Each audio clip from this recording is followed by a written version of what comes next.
In this episode, You're a huge AK fan, Yes, sir. but you are not a fan of PSA, right? Now, not to say that you're not a fan, but you're very critical of PSA. So let's dive into that real quick. So I wish them the best. I'm Are we breaking up? No. It's not you. It's not you. me. It's definitely me. I just have higher taste in AKs. No. in an obtuse world, Mark and Jefe will combine military, law enforcement, and general FUD knowledge to keep you vertical. Welcome to the Live, Laugh, Larp podcast. Hey, everybody, what's going on? Thanks for swinging by. I sure do appreciate it. Welcome to another edition of Live, Laugh, LARP podcast.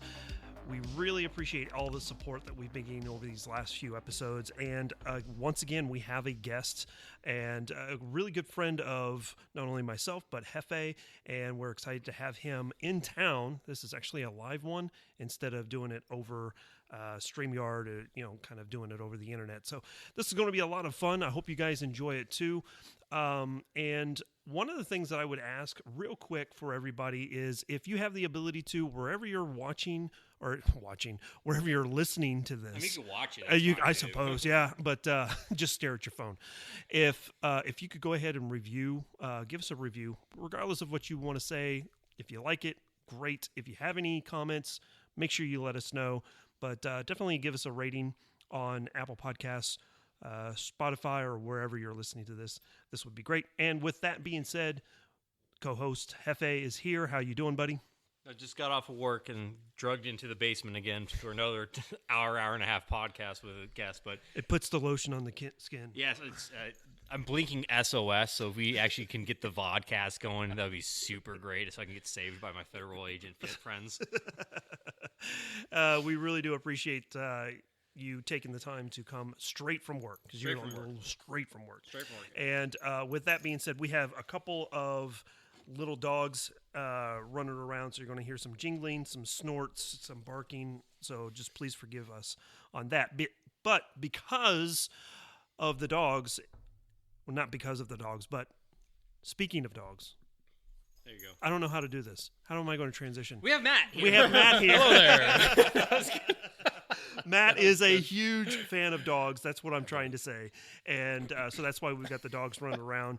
And you'll probably hear some snorts. But Matt, you have pulled into town pretty much directly. Yeah, pretty much. And thanks for swinging by. Thanks for being part of the podcast. I think we have a lot of great things to talk about. But Yeah, we already did a 30-minute podcast before the podcast. Yep.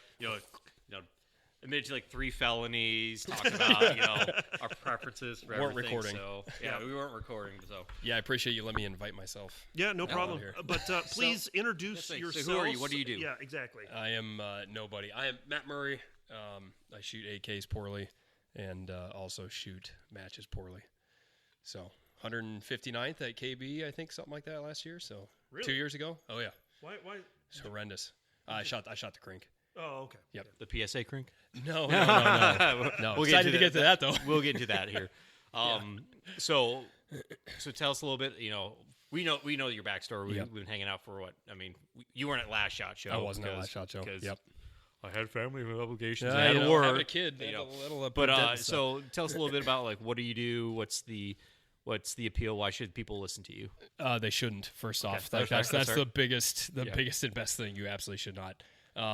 No, I don't know. I've been around the gun scene for a while. Got into AKs, if we're going to talk AKs at all, but got into AKs back in college with Joey Fingers. No longer has all his fingers, hence the name Joey Fingers.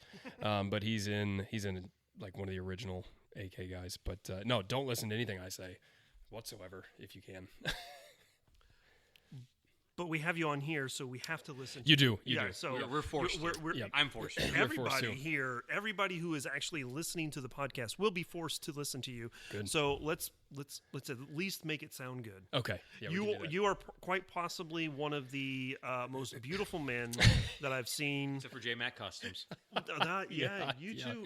You two Me and Justin. Actually, you guys look kind of like brothers. Now that I'm kind of looking at it, Right? A little taller than him, but yeah, I think it's a good-looking brother. he is good. It has to Dude, be. his hair, Wow, that dude, his I say hair is this on point. every time we saw him at Shot, and this is before I didn't know it. I had no clue about this who this man was. Yeah. We were walking by some random booth, and I was like, that guy is literally the human embodiment of the Giga Chad meme, and Yes. I like him. And then he came over and started talking to Mark. This is perfect. And then Rob was too. So Rob was there, and they were talking. He's like, oh yeah, this is J Mac. I'm like, oh, so we know this person. Dude, Cool. the suits, and the hair, the watches. We were on a watch, I think a watch page or something like that, or an AK page that What watch you got today? Steinhardt. Ooh. Yeah, I don't know. It's not a Rolex. Yeah, But he I don't wear watches. No. Dude, he's got like 15 Rolexes, like all gorgeous. And I was like, good for you. So support this man's watch Wax habits, collection, J-Mac yeah. stuff.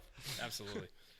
So speaking of sponsors, Yeah, speaking of sponsors, just real quick, we want to say thank you to our sponsor, which is Atero Arms. They are the premier manufacturer of J-frame Acro P2 optic mounts. And let me tell you, they're going to corner the market. I think they're going to be on something once they get that. It's going to be big. It's going to be gonna be huge. Dude, so big.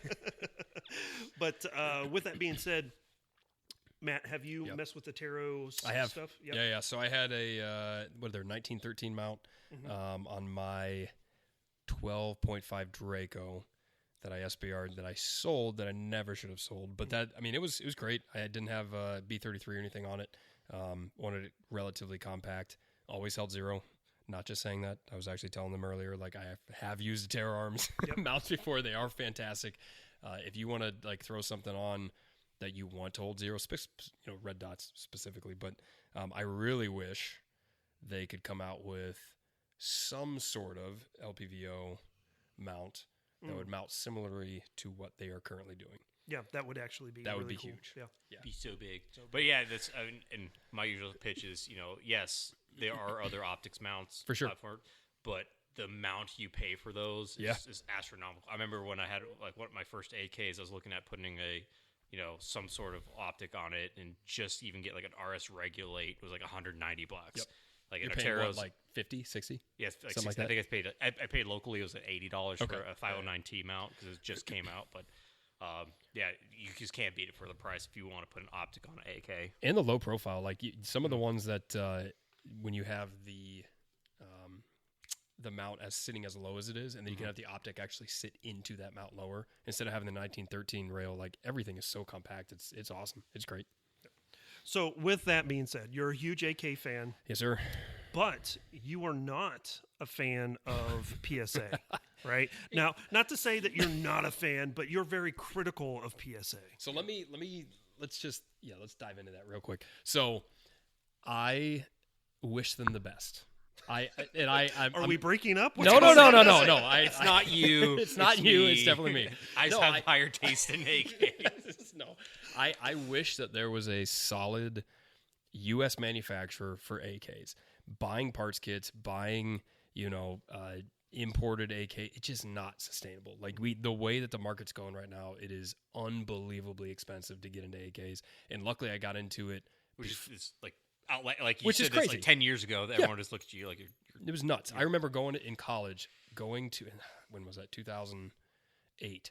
I remember going into a Dunham's in Menominee, Wisconsin, seeing a Mac 90 on the wall and being like, that is $300. I was like, that's freaking great. My disbursement check hadn't hit for college yet, so I couldn't get it. Yeah. So I bought an SKS for like $99 and then bought a Spam can for $89 or whatever it was at the time.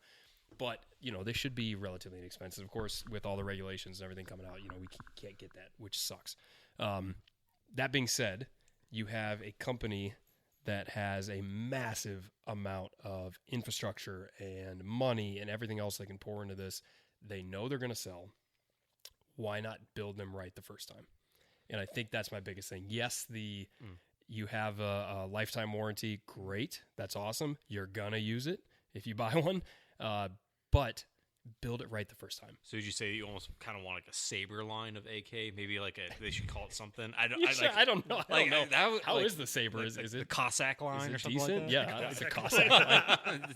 Where you have like actually either the kind of like how the Sabers, the higher quality parts. Yep. Everything I've touched so far has been great. I played a little bit with their Mark 12 at SHOT Show. That's the one I kind of want to get my hands on because they're actually using the PRI parts that the Mark 12 actually uses. So that's actually pretty cool. But yeah, I feel like that's where PSA is right now with their AK game. Yeah. It's like, hey, we're coming out with the budget friendly, so everyone can buy AKs. And then hopefully they'll come out with like a Cossack line or something like the higher quality stuff. I mean, it's just they're a based company. Mm-hmm. Like they really are. Let's arm the masses. Let's arm the U.S. for relatively inexpensive. Great, I can get behind that 100% of the time. But it's the fact that they test their products on their users, on the end users. I've had multiple PSA products, and I just refuse to buy them anymore. Like I had multiple AKVs. I had the AKV before they had the Mac little pin or whatever the heck they put in there. I did a review on it for YouTube, spent a decent amount of money shooting 1,000 rounds to it, had all sorts of issues. And it's just one of those things where it's like, if you're not going to build them right, why in the world would you buy something you're not going to, trust with your life? And I think that's what kills me. It really does. Plus, not a huge fan of some old people that were at that company. But, time for another time. So we said this off mic, but basically I said, where on the doll did PSA touch you?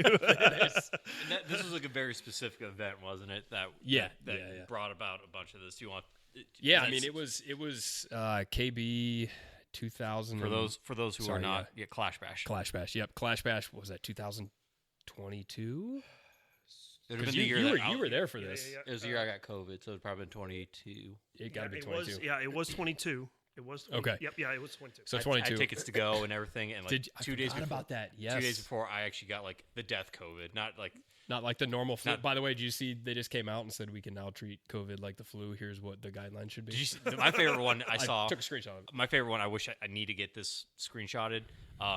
Canadian medical doctors. Yeah. They came out and say, hey. The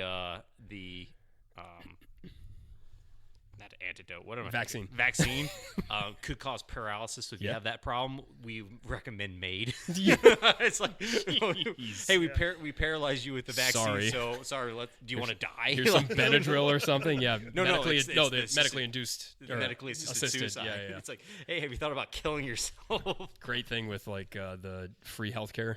Whatever, now just kill yourself in the corner. Anyway, but back on track. Yeah, sorry. Clash Bash 2022. Yeah, suicide. It was one of the guys in our squad. Will. We were getting ready to start a match, and it was chat. It was it was on the bank run stage, the heat stage. Uh-huh. Yeah, and his rifle just took shit. Yep. And so he had been having some issues. I think it was the third stage of that day or the second stage that it was really early on. And he had paid good money to go to KB. They drove in, him and Addison drove in from Texas multiple hours. Obviously it's in Texas, but drove multiple hours to get to KB. Paid for the camping, paid for all this stuff. Anyway, went to go shoot. He was having failure to feed, failure to eject. When it would feed, it wouldn't eject. His stock was basically rattling loose in the trunnion. Like the whole thing was just falling apart. And so he said, you know what, forget it. I'm done. I'm not shooting anymore. I'm not having fun. This is stupid. I'm not going to waste the ammo. And lo and behold, who walks up on that stage is Chad, the old, I don't know, what was he, CEO or something to that effect? Was he I thought he was like the CFO. Yeah, he was C-suite something. Yeah. Him and two buddies walked up, and I'm sitting there with his rifle, and I think I turned to you, or I turned to somebody, and I was like, that guy looks awfully like Chad from PSA, and you're like 100% that's Chad. And I was like, let's go ask him about this rifle. so walked right up to him, and in less, politically correct terms, I was like, what the heck, man? Like, what is this thing? And he kind of messed with it a little bit, and he was like, just send it back. And I was like, that is a horrendous, response to that. If you are this C whatever of a company, and your product is sitting in front of you and it doesn't work, and you've got a customer sitting right there that paid all this money to go to this, why wouldn't you be like, hey, I've got a rifle you can use. Let me go grab my own. Let me go grab a teammate's. Let me go grab somebody else's that you can compete with. And he didn't. He just looked at it and was like, yeah, just send it back. And I was like, oh, woof. That's rough. And then And I don't know anything about PSA's like return policy. Yeah. Is it kind of like Taurus's where you set it in and Actually, maybe 6 months from now you get it back? I've heard it's pretty good. The previous Taurus, not the new. I've heard it's pretty good. Okay. I had a 10.5 inch AR upper. The handguard was not free floating, but it would just free float on itself. It would just rotate. It's free floating. Free floating, technically, yeah. Yeah. It would just rotate on itself. So I sent that back. They sent it back. Nothing changed. I mean, it's just, I can't speak to it now because I haven't bought anything from them in like 8 years or something. I mean, that was just a horrible experience overall. But now that he's gone, like I said, I wish them the best. I really do hope we get good U.S.-made AKs. I know you're getting the Riley one in. I actually have high hopes for Riley. But with PSA, like, terrible track record. They're making money hand over fist, even with the returns. So they're like, I just don't want to change anything. Yep. So PSA, if you're listening, do some quality control. See if you can make some better AKs, because it would be awesome if we could really rely on them. Or just divert all AK production into the X5. That would be X57. That would be super great of you. Like, oh my god, you want that? I want it. So really? Bad. I want it so bad because I kind of want a PDW now. Yeah. I know I trash talked to you before. I'm like, this actually seems pretty cool. Like, cool idea. And the only issue I have is there's no good. Besides, like platform. Yeah, there's no good, pistol grip magazine fed PDWs except for that's true. The Flux, which it's had one of those. It was fun. It's okay. Yeah. Like I'm not a big SIG platform guy. I can't. Nope.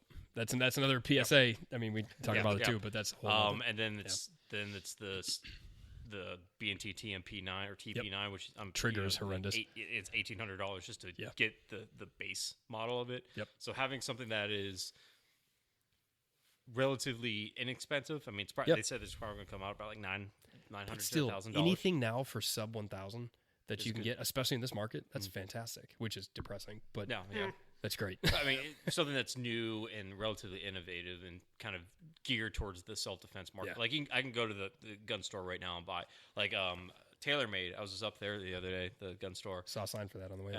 They had the Rock Island Armory, like the M26, like the 6-shot 38 special revolver. Okay, $199.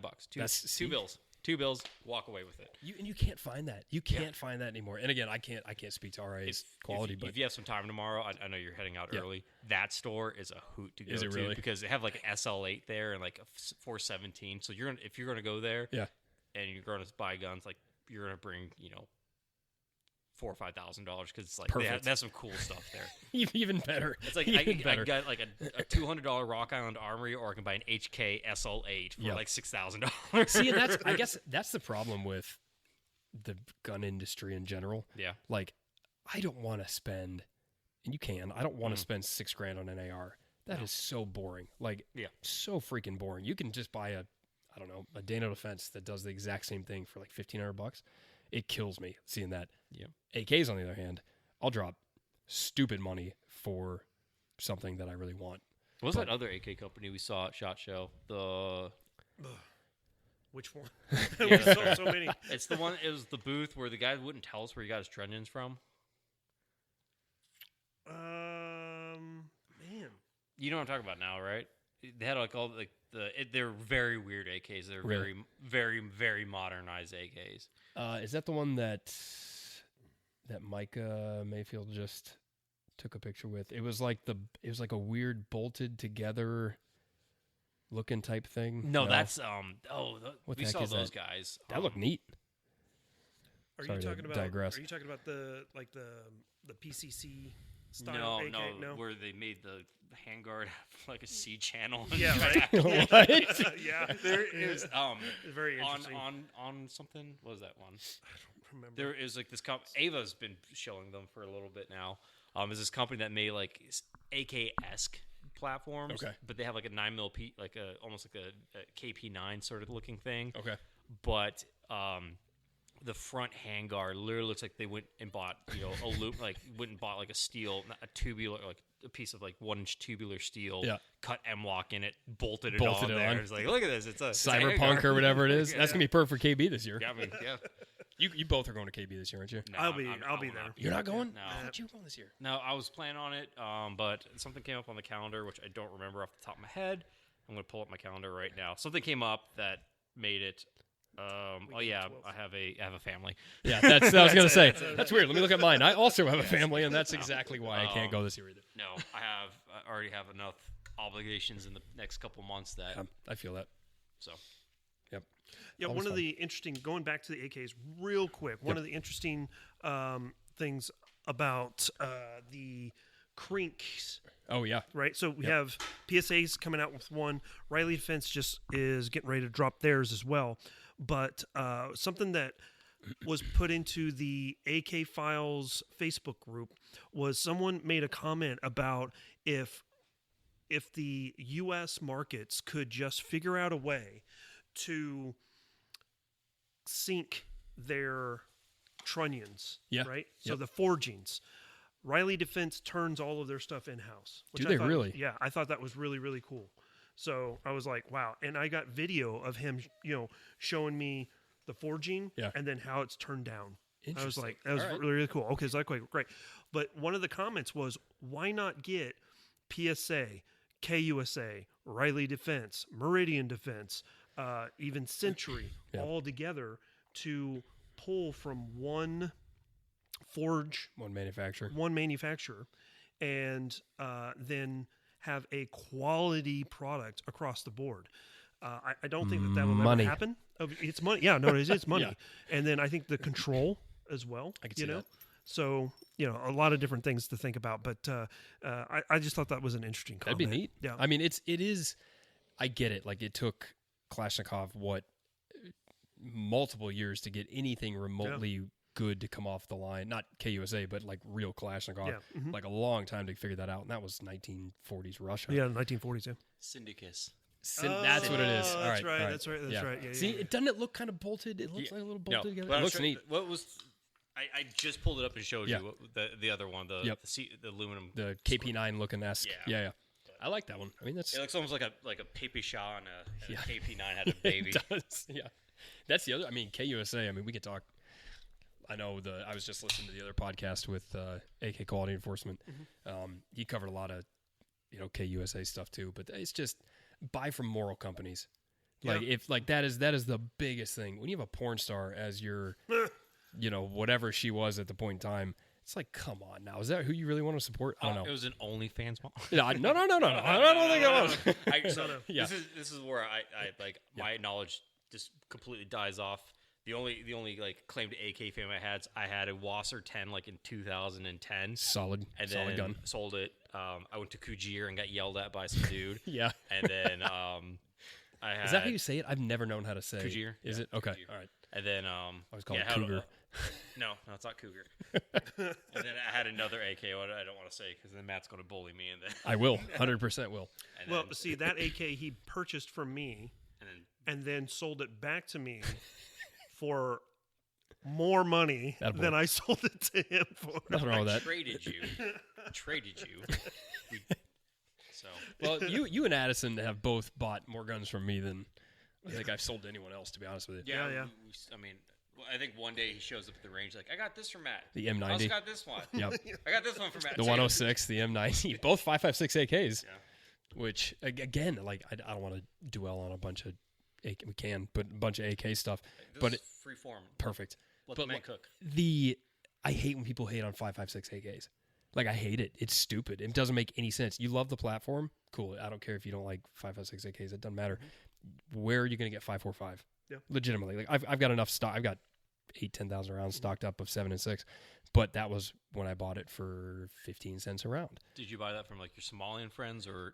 Funny in Minnesota, yes, but funny story about that. I actually bought it from a guy in Arizona like 4 years ago, and I am 100% sure he smuggled in the crates of 5.45 with 54R.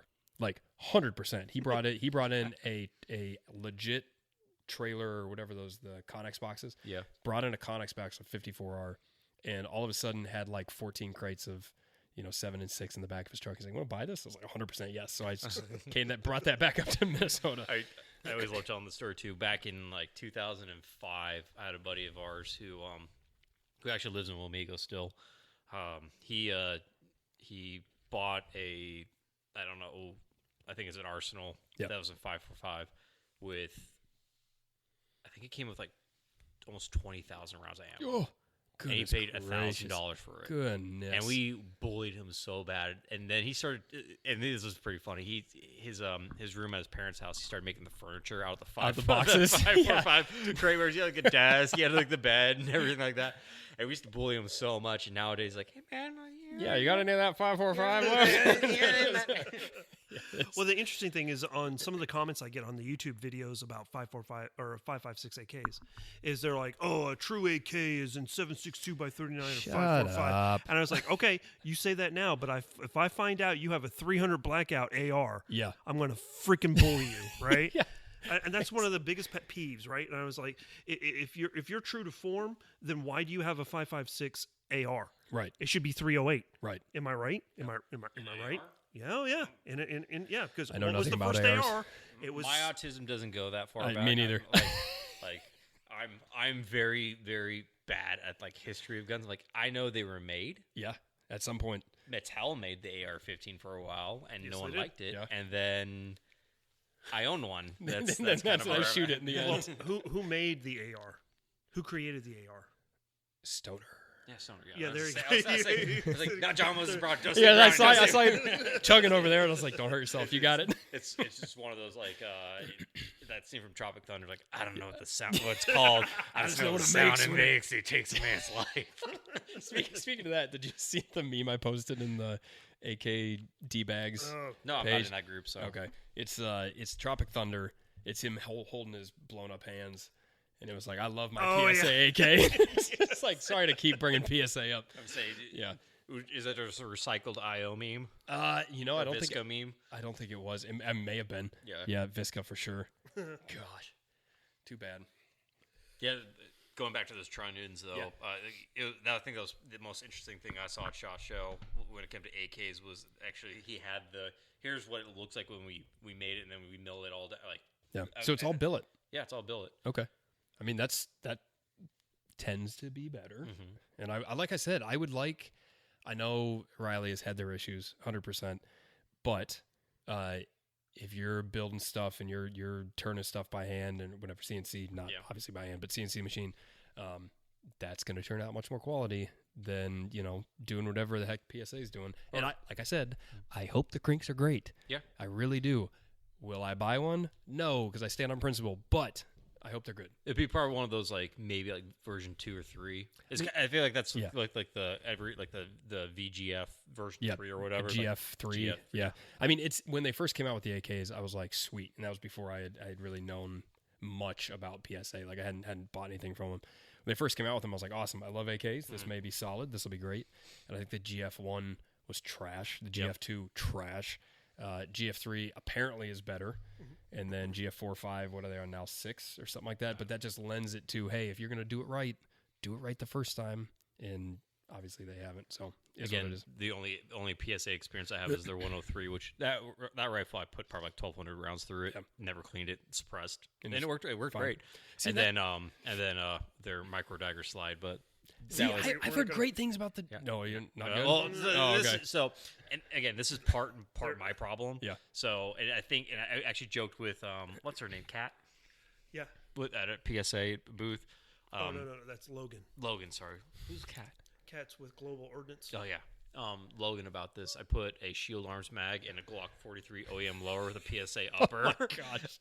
And they do not talk to each other very well. That makes sense. That makes sense. She's like, yeah, that checks out. Yeah. Yeah, I mean, I've heard good things about the dagger. Again, I can't, from my experiences with them, I just refuse to buy from them. And I mean, it's the same thing with KUSA. Like, I really whittled myself down into like imports or parts kits. Yeah. Just from morals alone. Like, I just won't do it. So, I don't know. Other people will. Good on them. I don't care.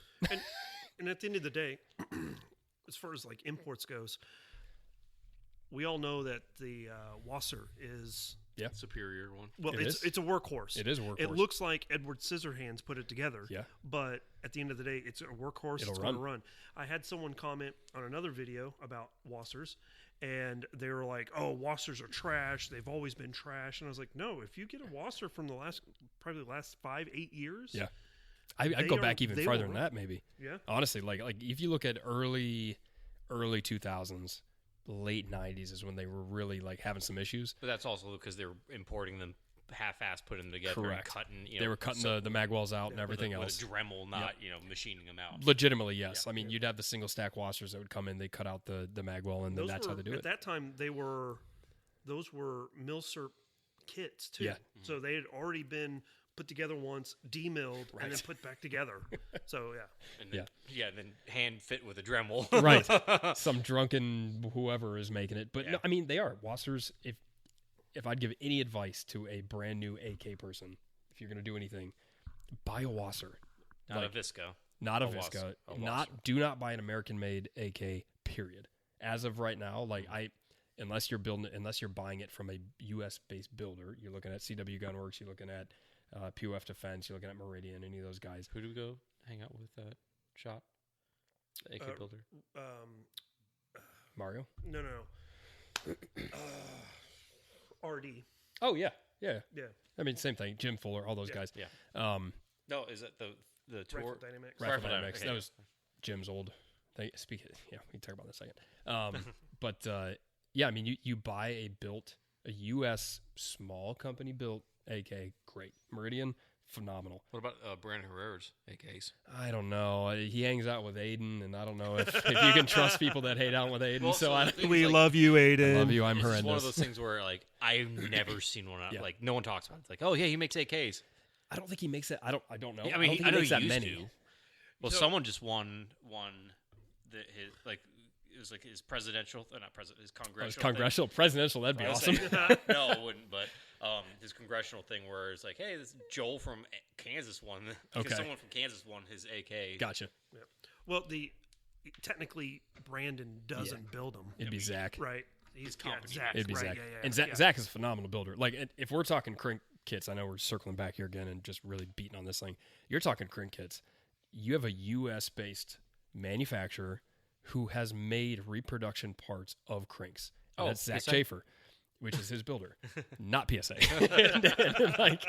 and dude is awesome. I'm actually sending him one of my Arsenal. I have two 104 URs. I'm sending him one of those to get rebuilt into 5.56, simply because of the fact I know we're not going to have 5.45 for forever. We don't. And I love my crank. Like, I know when I was listening to the AK Quality Enforcement one, what would you grab first? I would 100% grab my crank.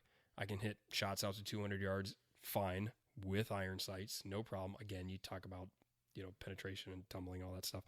But phenomenal gun. It's a great gun. It really is. But you've got a guy like Zach who can make these quality parts, all the parts that you need to make a crank minus like a couple of the key. I forgot what he needed, like a bolt or a gas piston or something like that. I forgot what it was. But you got a guy building all the hard parts. Buy that. I mean, his kit alone, I think it's like $1,100. They put him on sale for like $900. I think he's out now. Buy that, part it together with some other parts, and you're good to go. And you have like solid built crank from a really good builder. So not sponsored by Zach, but hey, you're a good dude. I appreciate the stuff you do. Is that where your crank's from? No, Arsenal. Arsenal. Okay. Yeah, both 104 units, which is hysterical because I bought my first one for, I think it was like $800, and then the second one was like $37. Which just killed me, but I want to. The money you save now, you have two, so you can sell them for like $7,000. Technically, yes. So you technically, like $3,000. I've sold tons of guns. I will never sell those two. I really won't. Yeah. Just can't. Well, I was just talking. I was talking to Tufu. Yeah. Our buddy Tufu. Two. And I was like, hey, wait. And I've got this 106 that I bought from Matt. And I was like, I've got so many 5.56 AKs now. I'm like, that's a lot of money. It is a lot of money. I might sell it and try to get my money back because I could do so many different things with that. And then I was like, nah, I'm not selling it. I was gonna say if you do hit me up, and I'll probably buy back from you. So 3 barrel and 300 blackout, right? Heretic. So that's actually a great question. So why not 300 blackout AK? I mean, I know it's like 7.62, 300 blackout, or essentially relatively the same thing. Yeah. Yep. I think it's a great round. Like, let's be honest, you suppress it, it's a phenomenal round. It's a good home defense round. It's a good hunting round. Like that's a great round. It's so freaking expensive. Yeah, that's her. And I am so cheap. Like, I am. That's the only reason. I have absolutely no other reason. I just talked about spending $3,000 on it, cheaping certain things and buying my ammo. But I will not spend $1.50 per round. How dare you? No, absolutely not. I can't do it. Well, it's just like, I mean, looking at some of the home defense, personal defense, 300 blackout rounds. Yeah. You know, like filthy. The Hornady. It's got the red tip on it. What do you call it? Critical defense or critical? Yeah, it's like I think critical that's what it duty is. or something like that. And you're talking almost $2 or more a round. I mean, if you're gonna shoot somebody, $2 is you're doing like a home defense round. You know. But you gotta. They come in like 20-round boxes, and then you gotta 20-round mag in there. No, hold on a second. You can't just throw it in there. You gotta zero the damn thing, right? 2 boxes. 40 rounds to save your life. I feel that though. I really do. Buy 2 boxes, load a 30-round magazine, and you have 10 to zero your rifle. And if you can't 0 and 10, maybe you shouldn't be buying a rifle. Well, I know I can't 0 and 10. I know that for a fact. And so Josh Freilich, competitive shooter, I'm a phenomenal dude, phenomenal shooter. He always gives me crap because like none of my rifles were zeroed. I'd go and take classes with him, and I'd shoot, and it was like 6 inches off to one side. And he's like, you're coming here to shoot. Zero your rifle. And I was like, I know, I really should. Like that's something you really should do. My bad, dude. Yeah. So, tip of the day: before you go training, before you go shoot a 2-gun competition, zero your rifle. Zero your rifle. Just say if you buy a gun, you should probably, especially if you put like an optic on it. Let's like zero it. Yeah. Like I would say not say the day you buy it, but pretty soon. Close. But that's the problem. It's like, so I just threw a Vortex 1 to 10 on my 14.5, and I just hadn't had time to go out and zero it. Like I just haven't done it. So I went out when I was down in Arizona and was going out to shoot with a couple buddies at night. My laser isn't zeroed to my optic, to my rifle. My optic isn't zeroed to my rifle. I'm out here shooting like 5 inches to the right of every single target. It's like, perfect. This is good. Like I just aim 5 inches and call it good. The Kentucky windage. That's like exactly. I know my holdovers because I don't zero anything. So bad. So let's transition though, because you just brought up shooting at night. Yep. And Clash Bash, we met on the way down there. Yeah. Right. And then it's so funny because the next morning he took off from the campsite and was just like, it's like 90 miles an hour down the road. I'm driving. You know how I drive. You know how you drive. 5 miles. He showed up at so on the way back from KB, we stopped in Oklahoma City. Yeah. At some casino, and I pulled in, got ready for 2 bed. 2 hours later, he shows up. Literally, I had no idea when he showed up. Not a clue. It was probably 3 hours later because I remember passing him and I was like, "See ya," and he's like, "All right, I'll see you in like 6 hours." I was so tired too. But one of the cool things is when we met each other on the way down, you had your duels. Yeah. And he had dual tube PVS 31s, Gen 3. It was a Taros, or goodness gracious, not a Taro. Low light innovations. Okay. A Taros, yeah. They're great. So $3,000 AK. I know. $8,000 in nods. I know. Don't talk about camera gear. You will not buy a $2 No, round. I can't do it. I don't know what it is. I can't bring myself to it. I get it. I get those little ticks like that. But the whole point of me bringing that up was the difference between your white phosphor tubes and my Gen 3 green phosphor tubes were like night and day. It's so a weird difference. Yeah. Hey. Nighttime jokes. Speaking of his psionics, have you got psionics yet? You know, it's funny you bring that up. I was told that they were on their way like 10 days ago. Nothing showed up. I sent an email and said, "Hey guys, I was just checking in just to see what happened. You got a tracking number maybe for me?" It's been 3 days. Haven't heard anything, so. Man, I feel like that hot girl just stood us up twice now. It's like, "Oh yeah, we'll send you this, we'll do this," and then like a year later, "Hey, sorry. Sorry. My phone was broken. I was Didn't see the text. I was really busy with my Instagram career. Yeah. Now have some time. We should talk. We should get coffee sometime." And then we have coffee, and they're like, "Oh my god, you were like everything I want," and then won't talk to you ever again. won't talk to me else ever again. It's like my wife. I'm kidding. I love my wife. She's phenomenal. She did refuse to give me her phone number though when we first met each other. Okay. I met my stepsister on Tinder, and I ended up marrying her. So awesome. Yeah, we are in Kansas. So yeah, And I was born in Alabama, so like That makes perfect sense. This is preordained. Speaking of Alabama stuff, how's the bus?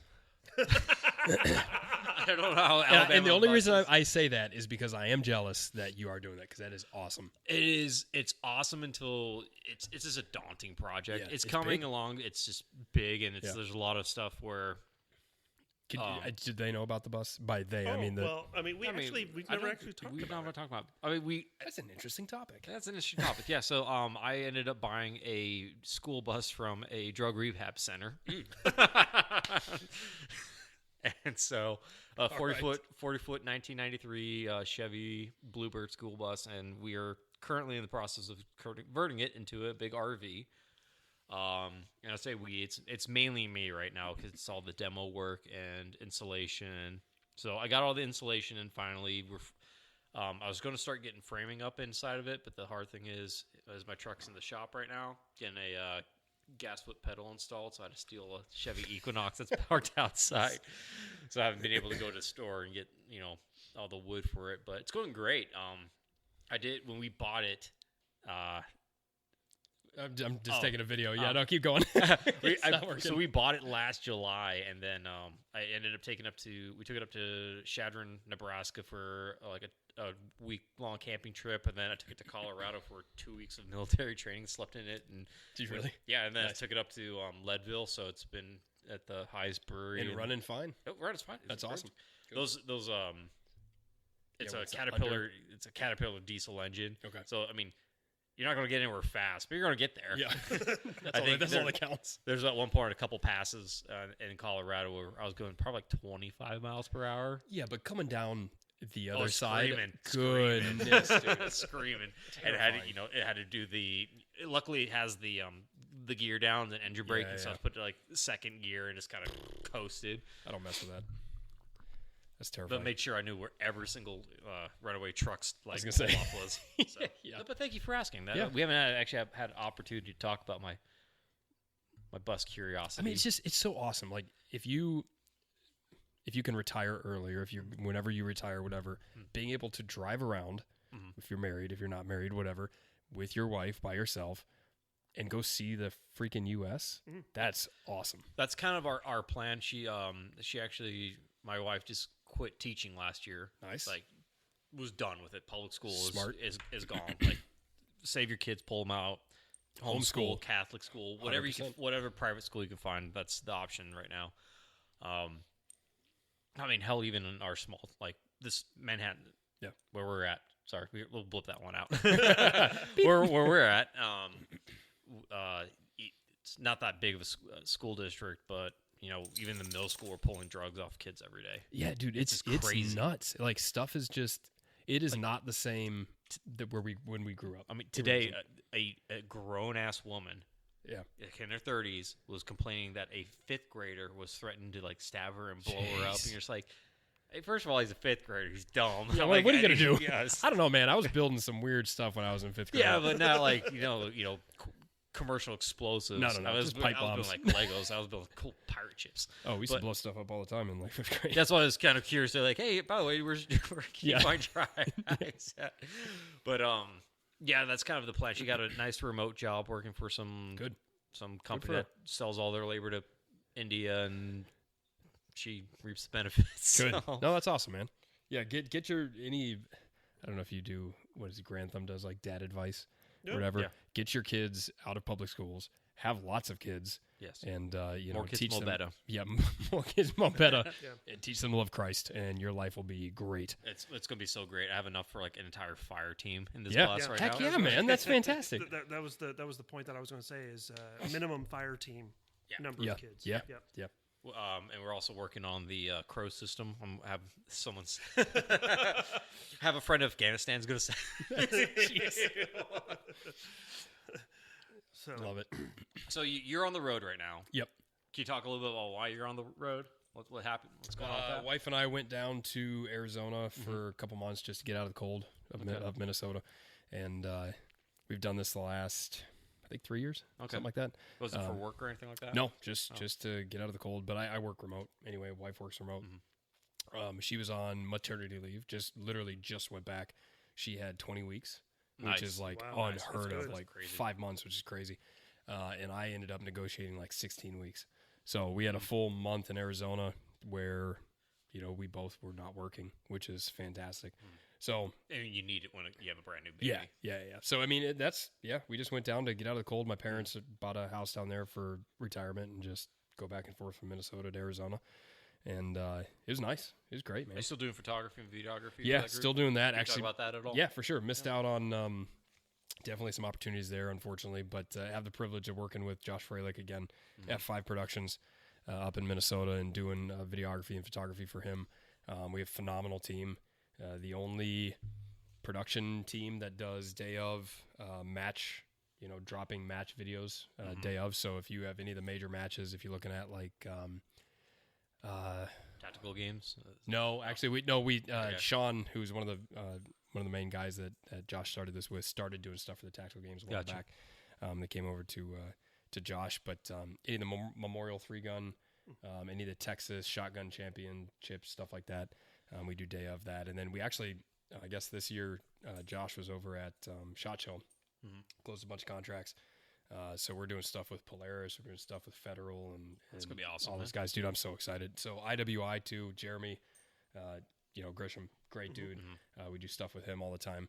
But yeah, it's awesome. There's some cool stuff that's happening this year, I think, which is gonna be nice. And what do you do for them? Right So I run the camera. So Okay. I just videography, photography. Sony A7. Didn't you just get that? A7R5, yep, Yeah. which is great for photography. Picking up an FX3 here relatively soon. Just sold I had a full spectrum A7S2, which is like does IR, visible, and UV light all at the same time. So you do any night vision shoots, you can see the laser, the IR laser. IR No, we got a Psionics Pro. Dude, so- it's the same thing. Like it's literally the same thing, but it's in 4K, which is crazy. Mine's 720, but okay. That's all right. It just depends. The 90s called. They'd like to talk to you. Hey, as someone who still like has a 720 TV, I still enjoy it because the issue I always kind of run into is yes, 4K is great, 8K, all this it's getting crazy. Yeah. But everyone just watches all the shit while they're pooping on their phone. That's- So it's like, yes, if I have an 8K quality footage, that's great. Yeah. But I'm watching it on like an iPhone yeah. 12. Yep. But you'd be surprised. On So like on a I know- cellular connection. I know Grantham does now. Micah records his stuff in like 1440 and even above that 2100 or something like that. You can do that on YouTube. The problem is your phone can't do it. That's the only time I watch videos is while I'm taking a poop. Yeah, So it's like I can't do that, which sucks. But 1440 you can do it, which is nice. And I mean that image is just it's crisp. It's crispy. beautiful. Yeah. But at the same time, it just kills me because it's a cool feature. feature. Like I cannot even remember the last time I sat and watched a YouTube video on a computer screen. Yeah. that can even handle that. Can handle too, that. 'cause most again, my at home desk, I have like a Dell from 2008, flat screen. So it can't even run. I think 720s, at 16 Max. hertz. But you'd be surprised. So like we do like commercial ready stuff. Yeah. And so like all of our Polaris stuff, they're Like launching the UTV stuff, like the Polaris. Okay. Yeah. So we do it specifically UTVs. We just had a Razor on. I wasn't there, unfortunately. Again, this is like I loved going to Arizona. I miss so much of this stuff. And I was texting Josh while I was there, and I was like, listen, man, like I am all in this year. Like my kid's sleeping through the night. He isn't last night, which is why I'm heading out early tomorrow. But I'm excited to let's get this thing rolling. And again, like I work with some incredible people, like Sean, who is Action Gunner on Instagram, absolutely phenomenal guy, great cameraman, great dude in general. And then our editor, Austin, he is like a freak of nature when it comes to this. Like he'll go through hours of footage, and the edits that he does are just fantastic. We got Luke Koch, sorry. Koch, my bad. But That guy's single because I will marry him for that last name. no, he's a phenomenal photographer. Black Dog, I think it's Black Dog Productions is what he owns. But a really, really good team, and it's going to be fun this year. We're going to have some good stuff. They're going to be at KB, so if you guys good. you're going to see them at KB, I think, doing stuff for IWI. But it'll be fun. It'll be a good time. What's crazy is, so I have a bunch of friends here locally that are really big into the tactical games. Okay. Yeah. And Did they go to Iowa by any chance? Yeah, Yes. you met one, Matt. Yes. Yes, That's Yes. our, yeah. He's here. That guy, phenomenal human being. Oh, little as Continue, sorry. a little battle gnome of a yeah, man, little but- tiny little tank boy, but little tank no. that will not quit Thomas the Tank Engine. Yeah, he's convinced a bunch of other people to go into it. I don't know if Jason was up there. He's probably with Matt. Really, really, really tall dude. Looks like Mr. Clean. I don't know. I mean, the guys there yeah. are in the ladies. Everyone there. Phenomenal. Well, human Matt's beings. wife, I think, got like second in Iowa. Did she really? Yeah, for her. she was like a D1 athlete. Okay. In college, and then just never really found anything that gave her any drive out. She did like the bikini modeling or bikini competitions for a little bit, but wasn't. I also did. I didn't get very high, but I mean, yeah. I mean, hey, it's 2024. It could be your year, Yeah, man. it could be my year. It could be your year. But then, yeah, he kind of pushed her into it, and she's winning. She's doing really, really well because. Are you doing it this year? No, I'm not. Come on. So this is, and we've had a lot of talks about this on this year and next year. Probably for me, there's going to be more of. I got tagged to be like the head firearms instructor for. Nice, dude. Congrats. So That's all awesome. of it this year is going to be the. Hey, you need to learn how to teach this stuff. It's not the go compete. It's here's like some of the technical stuff that you need for program building and all the admin stuff with it. So Okay. What's that? That's awesome, though, yeah. What's that phrase though? those who can't those who can't Teach. teach, and those who can't teach make YouTube Teach Jim. videos. Oh, yeah. This is, if you watch, we hit this good. like 3 times at with Kyle the other Yeah. night. It was the exact same thing. It was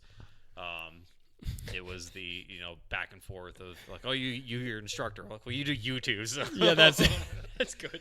I give the best advice ever. Yes, you're 2 followers. You have a good amount of followers. So Yeah, that's heck yeah, man. So, Yeah, it's. I tell you what. Speaking, if we're going to talk Instagram, that's a whole nother depressing. Yeah, because you're like on account 3 number or 3. 4. Yeah, Because yeah. you keep on getting zucked because you can't keep your mouth shut. I can't, man. And that's why I told these guys earlier. I said, I'm going to try to keep it as tame, as physically possible. Oh, you've been on this one for about a year now, though. Yeah, it's been about a year. I mean, I was up to like 90. Again, this is not huge by any means, but Not indicative of real life. Yeah, but. absolutely not. I have like 8 friends, so it has nothing to do with that. But it was like 9,700, something like that. And the best part of that was, like, you had a platform. Yeah, like you were able to. And this is one thing, and I will.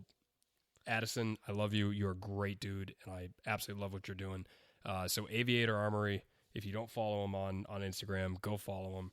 But so he uses his 25,000 followers, something like that, to preach the gospel of Christ, and it's phenomenal. And he went through some rough stuff, came out of it on the other side, refining his faith, and it's like it's great. So he's on Lent right now, so he stopped. Took all of his social media off of his phone. yeah, and that's actually a really good point. I mean, it's. I understand Lent. Everybody, does their different thing for Lent. And I saw that he posted a story, and he said, for Lent, I'm taking all social media off my phone, and I'm just like, wow. That's some commitment. It is. As goofy as it sounds, right? That's huge. Yeah, it really is. It really is. Especially this year, it's just the one thing I'm always afraid of is looking at your screen time analytics. Yeah, is like dude, seeing it's not how good. much time have you spent on your phone. Yep. And so as someone who, I'm an absolute nobody on any of these. You're somebody platforms. to me. Huh? You're somebody to me. Yeah. Well, you get zucked all the time, so that's not saying much. But even then, and I'm gonna caveat this. I watch a lot of YouTube at work for stuff. Yeah. But I just would hate to see what the analytics of how much time I spend on Instagram, because I did this actually. I think it was yesterday. I was sitting on Instagram looking at something, and I closed it on my phone, and then muscle memory went straight back right to it. it. I didn't even think about it. I was like, oh, I closed out Instagram, right back on Instagram. I was scrolling. I was like, I was just here. Why am I here again? What's going on? Yeah, and it's horrible. Like social media in general. And I'm gonna, again, huge caveat to this. Some of the coolest people, including yourselves, I have ever met have been from social media. Yeah. And we have a KB group that we're all in, and there's like 15 of us, and I talk to those dudes every single day. Every day. And it's fantastic. And for probably a year or more, I had not met any of them in person, which is crazy. But we went to KB the first year. We had added all these people to this group. I had a guy literally I've never met the student in my entire life. He's like, hey, where are you staying the night before KB? And I was like, I'm just going to sleep in my car, to be honest with you. And Coach and Doc and all those guys are just like, dude, no, like he's got a room, whatever. So he hit me up and he's like, you want to come stay in our guest room? His family's there. Like he has kids, all this stuff. And he's just like welcoming me into his house, which is, again, indicative of the AK community. Like it is a very tight-knit, it's just a really good group of guys and girls.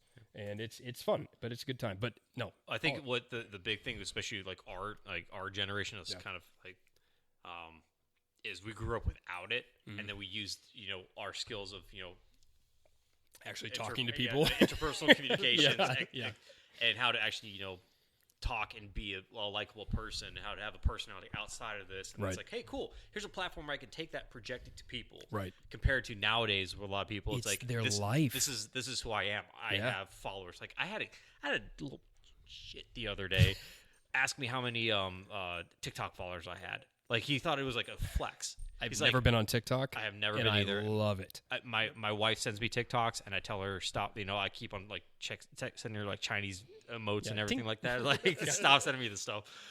But it's the I'm like, I don't have a TikTok. And he goes, oh well, I got like 700 people on TikTok. I'm like, congrats, brother. Cool. I can still I don't give a shit. I'm still locking you up. So it's like cool. You live in your mom's basement. Like I don't know what you put your hands behind your back and spread them. No, it wasn't anything big. It was we're doing something at the middle school. Just a murder, and that's all it was. No, we don't. We don't. No, actually, this is gonna come out later. I guess. It'll be March 1st. It is March 1st. It'll be April 1st. April 1st. This one comes out. So this weekend is Fake Patty's Day. That's what you're saying. Yeah. Yep. And there may or may not be an over-under how many people are going to kill this weekend. In Manhattan? Oh, yeah. Really? But I grew up in Overland Park, so I don't know how this works. Oh, it's way worse. Okay. All right. That makes sense. Overland Park's a nice place, man. They have a Shields now. It's great. Yeah. Overland Park? Yeah, I understand that. Okay. But yeah, he was saying it was I don't know if you recognize this, but just last month there was this thing. There was this parade in Kansas City. Oh yeah, but that was gang violence. Yeah, I'm used to that. I'm from Happens in Minnesota. Overland Park. We had a whole thing with this guy named George Floyd and some other stuff happened. I'll say, he moved to So you're the problem. That's what I'm kind of. My city is the problem. We started this whole thing. So no, but it was. Yeah, it's just crazy how it's a metric for your personal worth for like a lot of these younger people, which is not the way. It's the social credit score is what it is. Like, oh, you've got 1,000 people following you on TikTok, man. I gotta talk. I don't know if that's good or bad. I don't know. Like TikTok, it was a couple years back when we did that camping trip, and I brought like my cousin Gracie. Yeah. Mm-hmm. She was like, you had like 30,000 followers at that point, and she was flabbergasted. Like, you have 30,000 people following you. And like, yeah, but like, 10% are probably bots. I don't know any of them. Dead internet theory. Have you guys heard this? No. Oh my god, dead internet. It's a fun thing to look up. The TLDR of it is. Time out. What is TL? I've seen this a lot. Too long. What is didn't read. Like it's like too long. I didn't read it. Interesting. Or the bottom line up front. I would have never known what that was. That's a Reddit thing. Yep. It's a Reddit thing. Yeah, but no cap. No caps. For real. Dead ass. That. The internet's so big right now that majority of the users on social media platforms are bots. Are fake. That makes sense. And so you post out stuff to this bot community, and they kind of like feed you like, hey, this is not what we want. I gotcha. And it's the entire thing is you're essentially sending your content to nobody, and they're the ones, and you're consuming basing your entire life off of what this internet is, to which you're being socially engineered to produce content. To continue to do it. To produce certain content. Just like podcasts. So, whoa! I'm just kidding. But look, we have one dude in Romania. That listens That's to awesome. Yep. So do you have metrics on this thing? I don't know if that's we a have thing. some. It's kind of difficult with this because there's not like with YouTube, you have views. Yeah. Right. And it used to be subscribers was the hotness with YouTube, podcasts and right? YouTube, YouTube, right? Yep. But now it's not. It's views. It's views. Yeah. So if I was to go to say I don't know CZ and say, hey, CZ, I would love to work with you and everything, they might ask how many subscribers I have. How many views are you getting? Exactly. Yeah. Yep. They will not, CZ, I know for a fact, will not work with you unless you're getting tens of thousands of views within the first 24 to 48 hours. Which, okay, fine. All right. I mean, it's a big company. It is. Yeah. It is a big just company, in general, hair buns and stuff like that. But your favorite guns is CZ. It is, I know. But I also lean into the memes, right? Just like Coach. Yeah, the exactly. What's his? Oh yeah, his goodness, I'm blanking on it. Man, Monocle. But he's got a name for it. His Elitist Earl. That's it, Elitist Earl. Oh, yeah. So, but the whole point is, with podcasting, the metrics you have to like literally go into like Apple and look at your metrics. See what it is. Yeah, it's like listens, downloads. Oh no, kidding. Yeah, so there's two different. Yeah, it's listens and you have downloads and it's gotcha. Yeah, so someone can download it and not listen to it. But We it counts know. as we don't know. Counts as, all right, that makes sense. And it's kind of like walk views too. Like, did someone just click and listen to 10 seconds and exit out of it? We don't know. Interesting. So, yeah, that's crazy. Yeah, I've listened to all like your guys' podcasts and stuff like that. I loved the platform that podcasting gives people. Yeah. Because it is just a normal conversation. We're all sitting having whiskey. You guys are drinking beer, as you losers do. But it is what it is. Beer hurts my tummy, so I can't do that. But it's beer hurts my tummy. Good thing we're taking to a brewing company. It's the milk. I'll find a cider to drink. I promise you. Oh, I have a couple of ciders. All right, perfect. But no, I mean it's cool. It's just like buddies hanging out, talking, and people find it interesting. Well, the only reason I'm allowed to do this is because I'm like monetizing. So beforehand, Nice. When Mark and I used to work out all the time together and go out to the range, 90% of our time was spent talking. Like we'd go to the gym, an hour would be spent talking about bullshit, and then 30 minutes would be working out. Yep. And now it irked my wife because it's like, hey, you shouldn't be at the gym for 2 hours because you guys do something. Go do something. Yep. So now it's, hey, we're monetizing our hanging out time where we just talk about whatever we want. That's smart. And some people are listening to it. Some people probably listen to 10 seconds and realize like, oh, these guys are just. But who cares? Who cares? No, we're I'm having having a great time. This is No, great. we're having a I great appreciate you letting me come on here. No, this is fun. Yeah, it is. It is one of those things like even YouTube now. Yeah. Like there's a specific way to make money off of YouTube. Yes. And like it's a very documented. Like if you look at Mr. Beast, that dude is I don't know if I think he's a billionaire now. Like Probably. multi-billion. He makes so much money. He has documented the amount of research that goes into the way he does stuff is crazy. Yeah. It's crazy down to the pictures of the thumbnails and all that stuff. But if you look at like Demolition Ranch, like I know I've watched Matt for years, not specifically Demolition Ranch, but like the Off the Ranch. Yeah. It's neat to see these people that you have watched for years break out at all these things, see their life and everything else. It's just interesting. Like I don't know, it's another form of entertainment. Well, honestly. the hard thing is a lot of this stuff is it's geared to the algorithms. Like For sure. People like Matt and Kentucky Ballistics, they see what their audience is and they target it to it. The great example I always love doing a little bit of research to just kind of like go off the wall is Dylan Mulvaney. That guy is a PR genius. Yeah. This guy went from I'm a nobody to one of the biggest guys in the everyone knows his name. Yeah. Depending, I like what you're doing there, and it makes me happy. Yeah. You know what I'm saying. So, but if you, his content was great because when he first started, it's like, hey, I'm a girl. No, it wasn't even that. It was just like I'm bisexual. Yeah. And then it was, well, I'm asexual. And then he kind of kept on playing with these algorithms, and then he found out, hey, if I say I'm a woman and I do this daily, and I just keep on doing random shit, and I figure out what is working, and just keep on recreating that. And that, so like that day, like he's like, day one, I'm now a woman. Yep. This is what I did. He looks at the analytics. It's like, that one didn't do so hot. Let's try something new. Yep. And then he's like, well, I did 7 days of this. Day 3 and day 4 did really hot. Did so really let's go good. Copy that. Yep. And then try some new stuff. And then It's all the research, man. It's crazy. Research, and it's all it's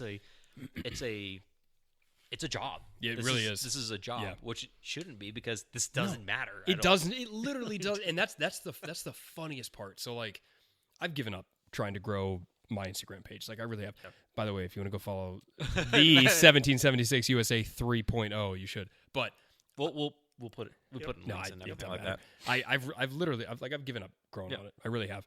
I love making content. Yeah, that's like I love taking pictures. I love photography. I love videography. I love seeing something that me personally I think is cool, and being able to capture that and save that, and then whether it's if anybody else finds it cool, I don't care. I really don't. And it as long as I look at it and be like, that's pretty freaking sweet.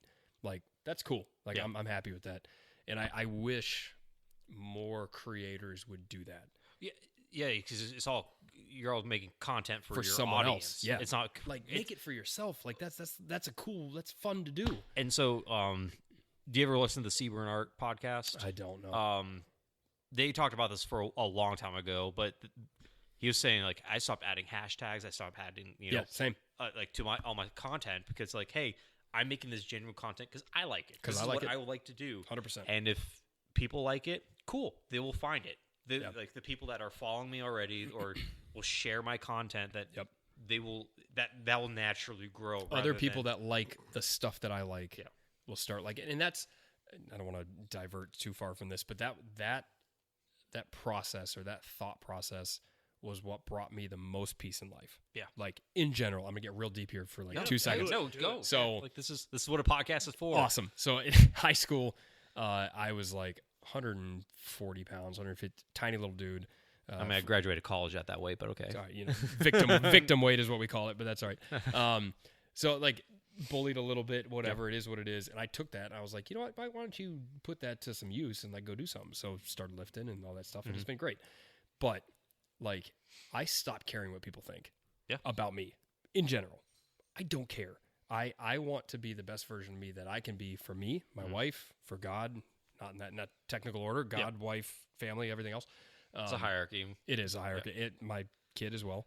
But I stopped caring what people think, and it has been so peaceful, like especially over the last couple of years with all the COVID crap and all the elections and everything else. Like I used to post stuff that I believed on my page that I didn't necessarily think people would like, but it's what people technically thought, but they didn't want to post. Yeah.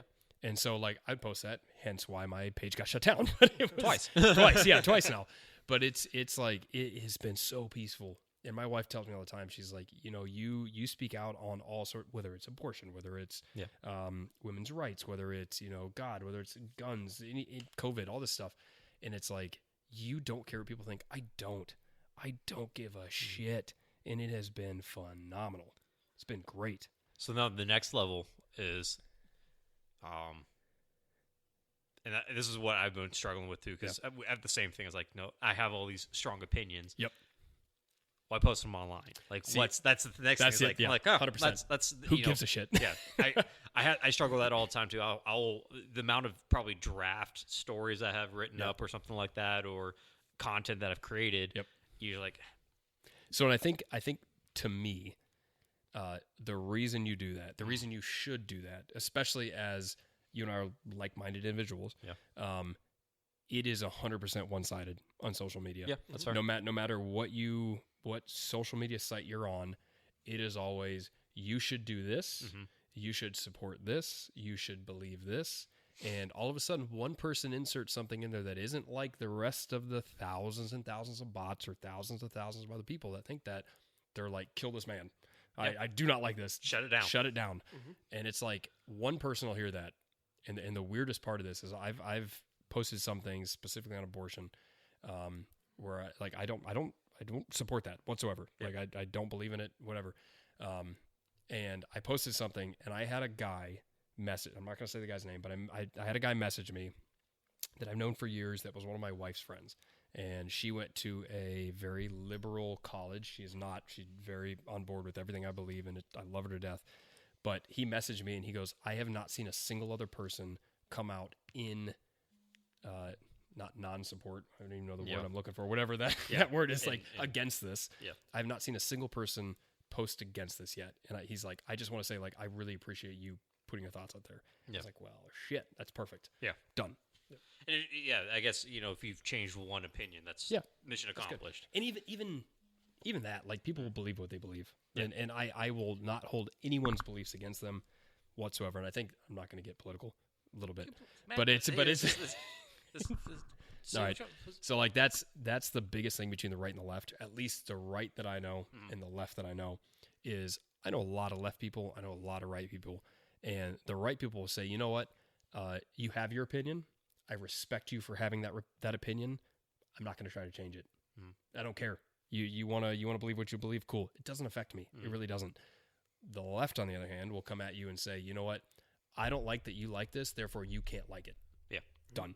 And that's like the epitome of the right and left. Both sides suck. Oh, yeah. Put that out there in general. If you think Biden's going to change your life for the better, you're an idiot. If you think Trump's going to change your life for the better, you're an idiot. If you think the federal government's going to do anything good, you're an idiot. Yeah. Anyway. And I think that's one of the reasons why I make content is to try to reach people to teach them something. Yeah, right? Which is great. So, I have obviously got the YouTube channel, and I know a little bit about guns. So you know a lot about guns. I try to present information, and especially this year, as I'm trying to tackle things like the import bans. Yeah, right. So there's that phenomenal YouTube video. But if you have not looked at that, go check that one out because that's a really good episode. Honestly, and I'm hoping to get a trip up to Illinois to go see the guys at Zastava. Okay. Zastava. Where are they at in Illinois? Des Plaines, Illinois. Do you know what Des Plaines actually means? The Plains. The Plains. Thank you. Thank you. But realistically, like this year, I'm working on like, hey, I want to have a rifle in my truck, right? Yep. I want to have a truck gun. Okay, so I've got this rifle. This is the rifle that I've got. How do I secure it? How do we do it safely? Yeah, exactly. Because the number one thing, your car is not a holster. Exactly. So it's like, how do you do that without? And in my line of work, I was going to say your car is your holster. No. What I always thoroughly enjoy is, especially, I mean, we live in a relatively small town. Yeah. We have a lot of military. We have a lot of college. We have a lot of conservative people here that's like, oh, I'm going to carry a truck gun, or I'm going to carry a gun in my car at all times because I can.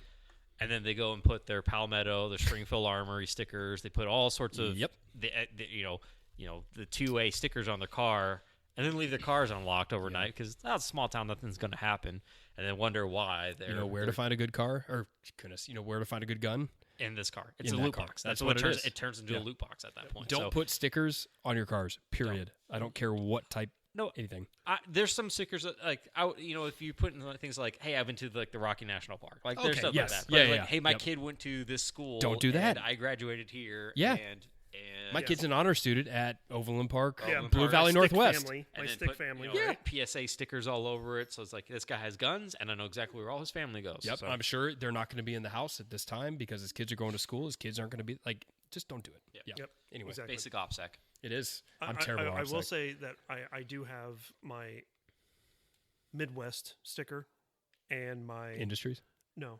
Just Midwest. Oh, Midwest. Oh, just hey, Midwest. You are the Midwestiest of the Midwest. I'm the most friendly person ever. Yeah, I have my family's like cattle brand on a sticker on my truck, but that's about it. You got a tattoo of that? No, you should. I thought about doing it. My wife and I have been talking about it. It's kind of badass. But we also have the brand. You could brand yourself. You could brand yourself. Yeah, I was branding something the other day. I was like, how easy would it is for you just that? Whoops, how did that happen? Sorry, Mark, cut you off. Oh, no, you're good. I was just going to say I have the Midwest sticker, and then I have a buffalo that has 34 in the center of it, which is... What does that mean? Kansas. 34th state. 34th state. I got you. And, Buffalo State. I should have known that. I grew up, like I said, I literally grew up for 14 years in Overland Park. Yeah. And I didn't have a clue. Well, anyway, so we've talked about so many different things here. Yes, sir. What is like, if you had not 30 seconds, but if you had just an afternoon to talk to somebody, what are some of the things that you want to instill on people as far as like, here's a great example. Yep. I've got 2 minutes in an elevator and I have to talk to this person. Okay. What are the things that I'm going to bestow on them to remember me by? It's not like a normal elevator, of course, talk, obviously, but love God with all your heart, He will bring you out of any type of terrible situation. He is always there for you. He loves you even if you are the biggest screw up in the entire world. So that's number one. Two, love your family. Like, your family are the only people that are there for you. And again, a lot of people have terrible families, but it is what it is. Mm-hmm. But do your best to love your family, love your spouse, and have a lot of kids. And I only have one kid, but my kid is freaking awesome. Yeah. Like, dad life is great. It's exhausting, Mm-hmm. but it's freaking great. And then do not trust the federal government. Like, just in general. Like, I know it's a quote unquote based thing to say it. I really do hate that saying, because you can be based doing a lot of stuff, and not a lot of people actually follow through with stuff. But the government is not here to save you. They do not have your best interest in mind. Go to find a community that, like, you enjoy being around, and actually focus on making you a better person. Yeah. So, yeah, love God, love your family, love the Second Amendment. Yeah. Kind of. That's good. Basis. That's good. And being dads, you're a new dad. Yep. Right? Yeah. Jefe Pumped. New dad. is a new dad. Yep. How old? She's almost a year and a half now. So. Yeah. All right. You So don't fairly- know you can say new now. Yeah. Well, no, Well, because every time you it's still- figure out something new, That's it's actually Exactly, a valid point. exactly. she's starting to talk. Okay. Like, figuring out what talking is. Like, she just walk around the house and going E-I-E-I-O and just like sprint everywhere. That's awesome. And so she's a ball full of energy. Yeah. So, but the sheer joy of that moment when you held your kid for the very first time, Yep. is something that I know I will never forget.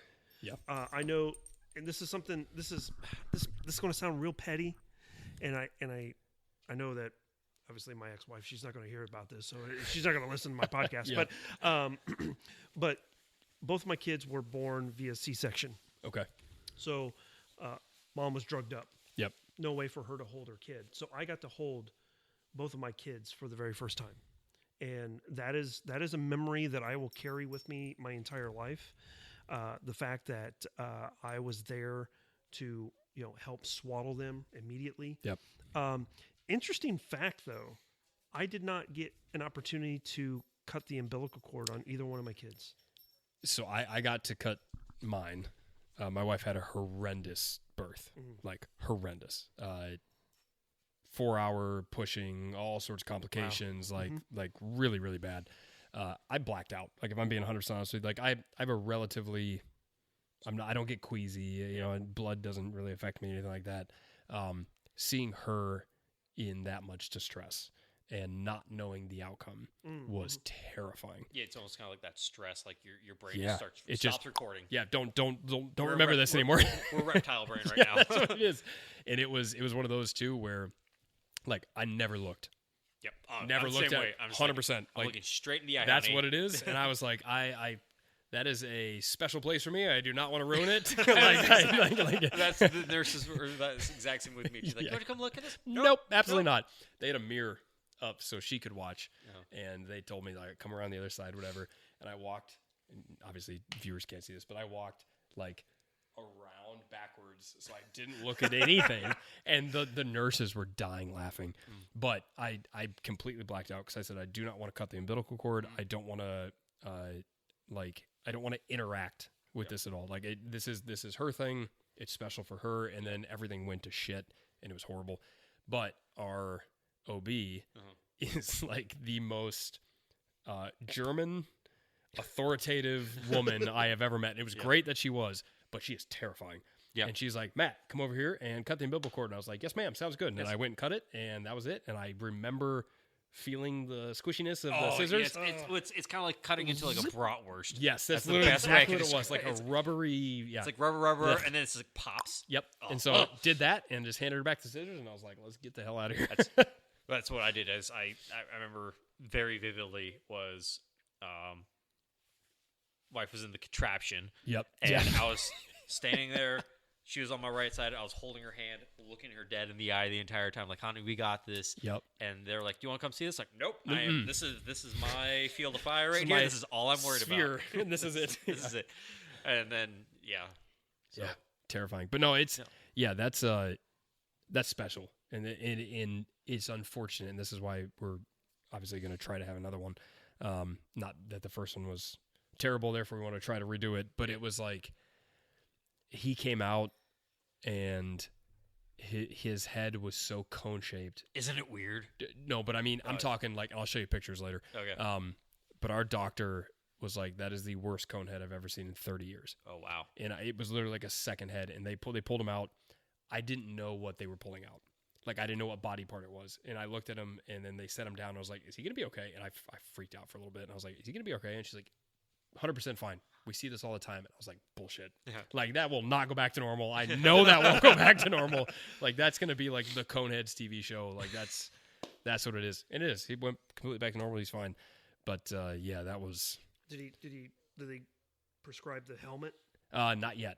Not yet. So I don't think they'll need it, to be honest with you. So they did so crazy how like resilient they are. It's I don't freaking get it. It's how fragile but yet resilient.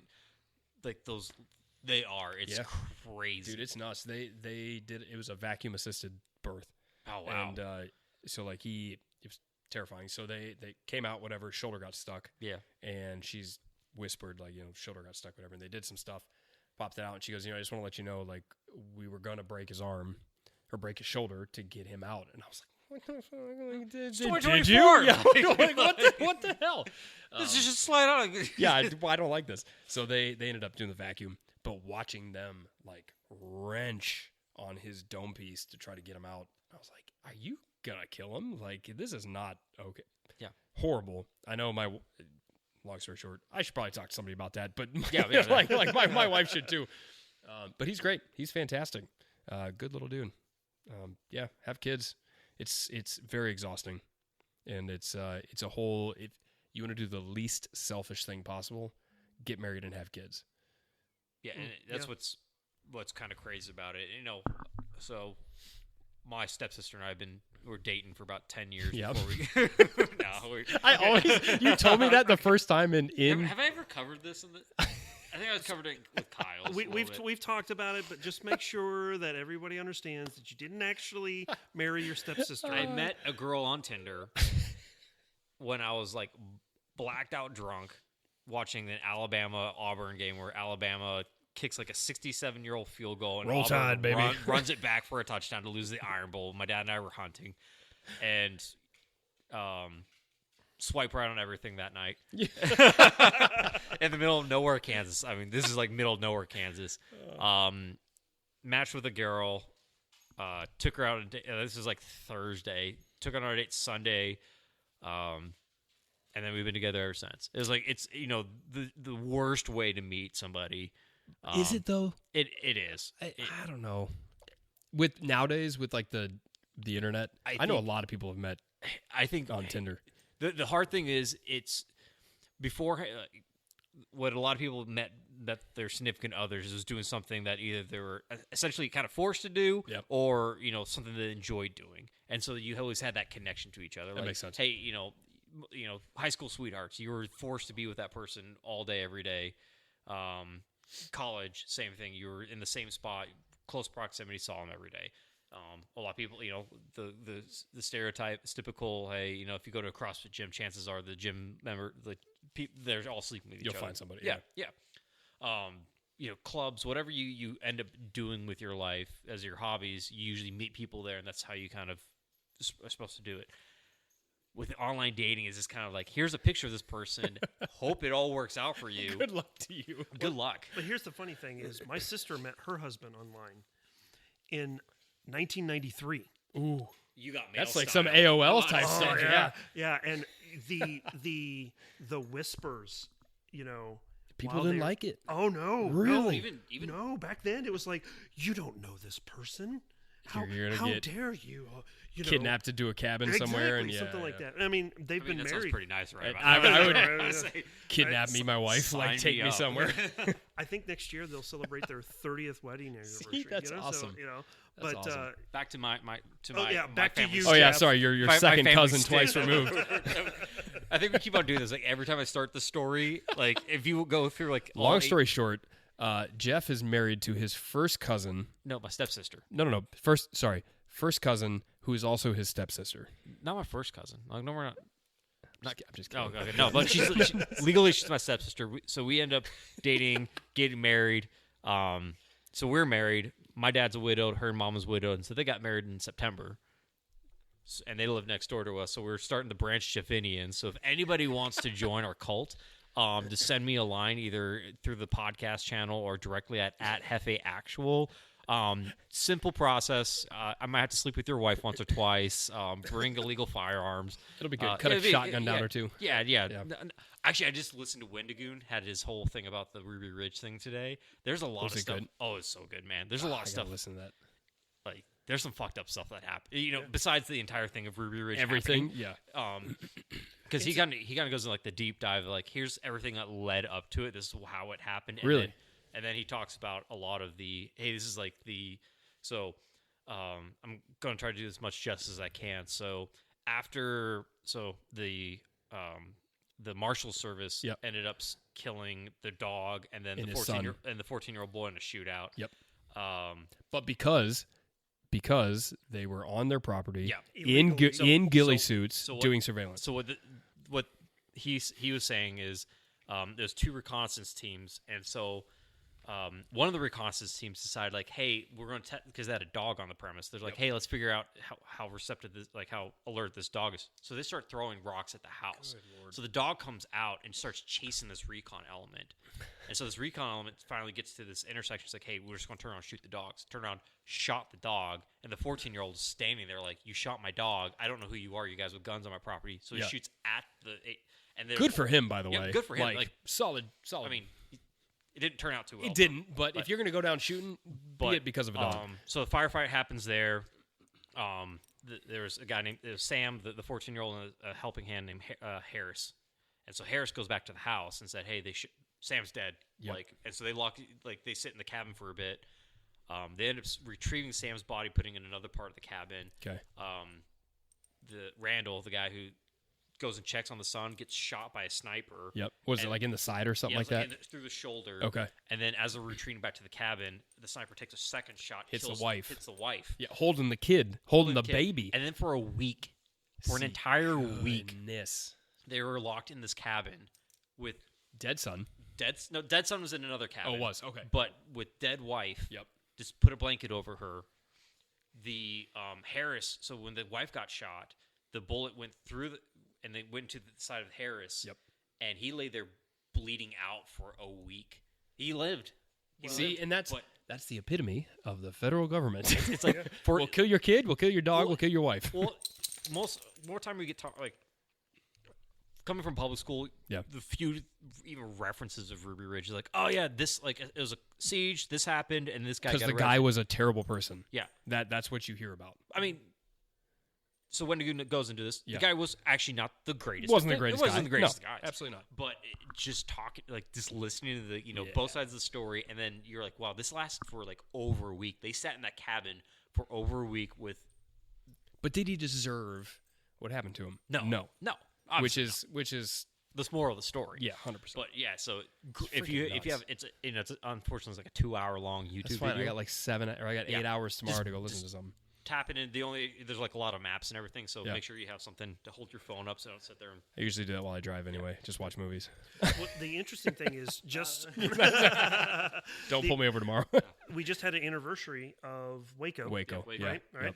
And one of the main dudes from Ruby Ridge was one of the main dudes at Waco. From the ATF standpoint? Yeah. No kidding. Yeah. Didn't know that. Well, one of the Fed boys. I'm not sure if it was ATF or FBI or whatever. Well, it's even weirder. Just like everyone blames the ATF or Ruby Ridge. Like, it was the FBI and the Marshals. 100%. So the ATF had a case on Randall for selling the short barrel shotguns.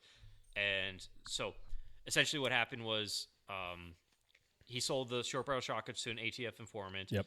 They signed a warrant. He was supposed to go to court, missed his court date, so they gave it to marshals. So the Marshal Service is the one that did all the recon stuff. And then when the marshal was shot, it was given to the FBI. So it's like 3 levels of fucked. Yeah, that's literally compared to like Waco. At least was one level of we blame it 100% on local law enforcement and ATF. Dude, I just still speaking of that, I love the fact that the ATF still has a Facebook. They have a Facebook and they post all sorts of stuff. Like, hey, thank you, Nonviolence Day, or hey, we have a new dog that did this, and it was like, what? Do you not understand what you're doing? And the hard thing is, yes, they have that image, but they still exist in this reality of ours, and they're trying. They're trying. And you have try to give less, credit. ATF. Yeah. Go fuck yourselves. Yes, but they're trying. And it's they have because to. someone has to do Social media, got to do it. You got to do Back it. to social media. And you know what? And hey, if like one day someone with our like mind gets in the ranks of the ATF, it's like, nope, we shut this whole thing down. They shut it down. That's It'd be great. Speaking of that, the dream. eForms. I Yeah, don't know eForms. if anybody has addressed that This at is all. March, so it's March 1st when we're recording this. eForms went down for like 24 hours. Nix was down for Nix was down for a while. Nix was down for a while, and There was all sorts of stuff about it saying it was because of budget cuts. Yes. Yeah. But prior to this, we were seeing Form 4s coming back in 24, 48, 72 hours. We were seeing Form 1s coming back in like a day to 2 days.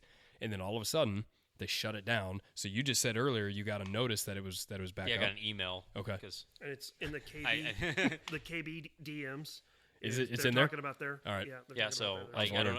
don't know if it's just got overwhelmed because everyone started seeing like the 24-hour turnarounds. Like, Let's go ahead and drop today's it. the day. And I'm the same way too a because great I keep point. on watching that too. I'm like, any day now it's gonna be 24 hours, and this is when it's time to Yeah. to Time load to up on strike. some stuff. As shitty as it is, Yeah. having to do this, I want to preface this whole conversation by the ATF should not exist. Yep. We should not have to do any forms. We should be able to buy full auto freaking BARs from a gas station and call it good. Continue. Sorry. Yep. No. Yeah. Kansas. I'm so mad about this. So Texas has that law right now. That's kind of being contested. Is like, hey, if it's pretty much an Any NFA part item built. if it's built in Texas, it's good in Texas. Well, Kansas did that about 10 years ago. I remember that. And It was just for suppressors, though, wasn't it? no, it was all no. It was, was it? any NFA item. It was. Okay. Any NFA item, if it was built in Kansas for Kansas use, I guess. Kansians. And then one guy fucked us, the Leviathan suppressors. Like, go look up that, and I think that guy's. Can't remember if he went to prison or was threatened with prison and stuff. But pretty much it was a guy from Kansas that made a bunch of these really nice suppressors for PRS shooting. Oh, yeah. And then They took him out of state or did something. yeah, like they that do. effect. He started giving them out to a lot of people that were Womp not. womp. Yeah, he started playing around and found out. But That's a bummer. so then after that, I think Kansas shut that whole thing down. So I always love these people like Texas is doing this. Texas like Kansas has done this. Welcome to the party, Texas. It's like cool.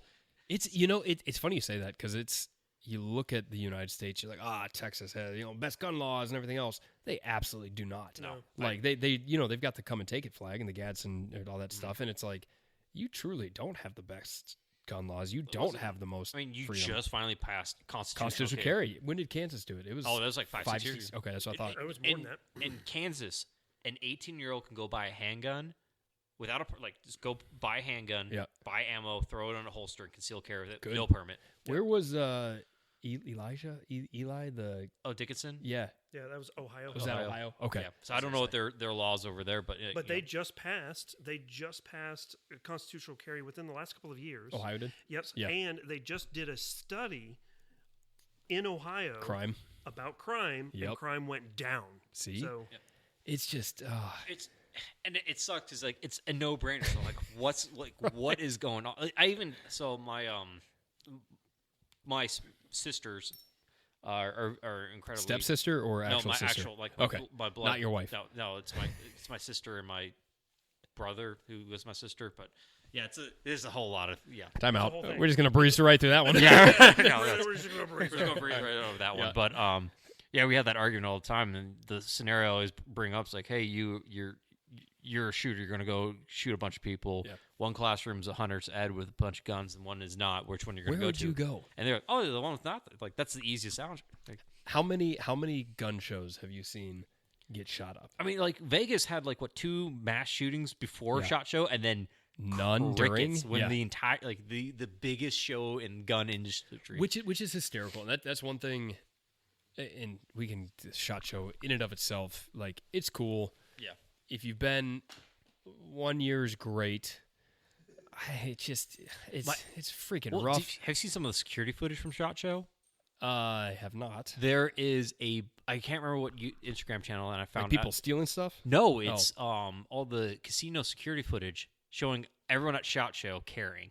Oh, I was just about to say that. Yeah, like that's the one thing that SHOT Show that if again nobody gives a shit what I think, but if you're gonna have a show all about the Second Amendment, let people freaking carry.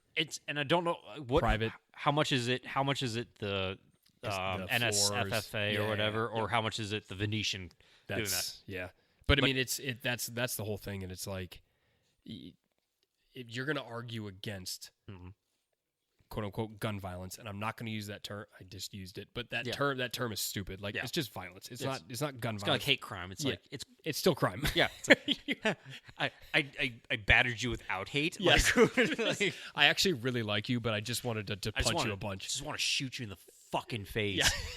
So it's it's murder, but it's not hate murder. It's not hate murder. It's not hate murder. Yeah, but that's the whole thing. Like you look at all these idiot freaking congressmen and congresswomen who are sitting here and gun violence is gun violence. Chicago gun violence, New York gun violence, Detroit gun violence, California gun violence.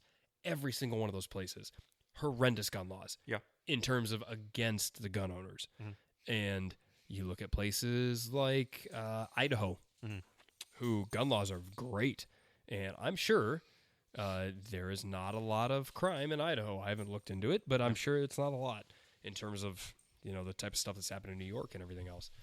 So I don't know. The whole thing is just dumb. I mean, I think PragerU just had an entire thing about. Did you follow? Listen to PragerU at all?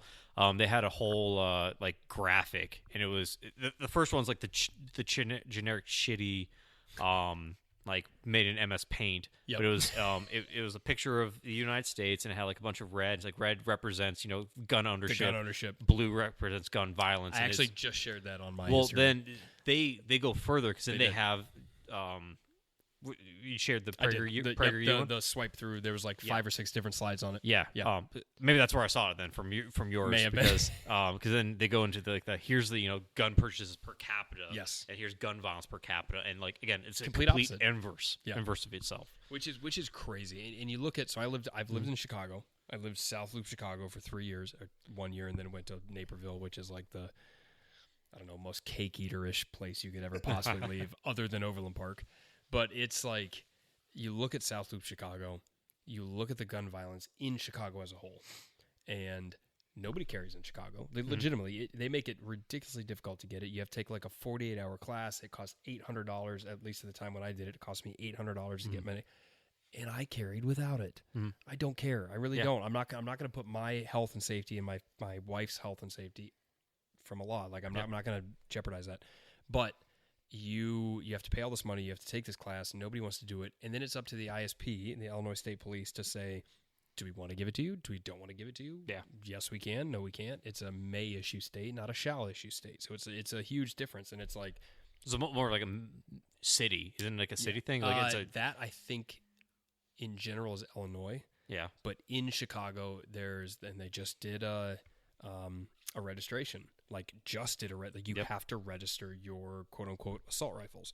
And I think it's like 1.8% of the state did it. And it was like anything outside of Chicago, they don't care. They really don't, which is great. Continue. Minnesota's about to do the same thing. So they just... we got a new flag, so might as well get some... We do. That's a nice Somalian flag we have there. Yeah. That's what's so this bonker...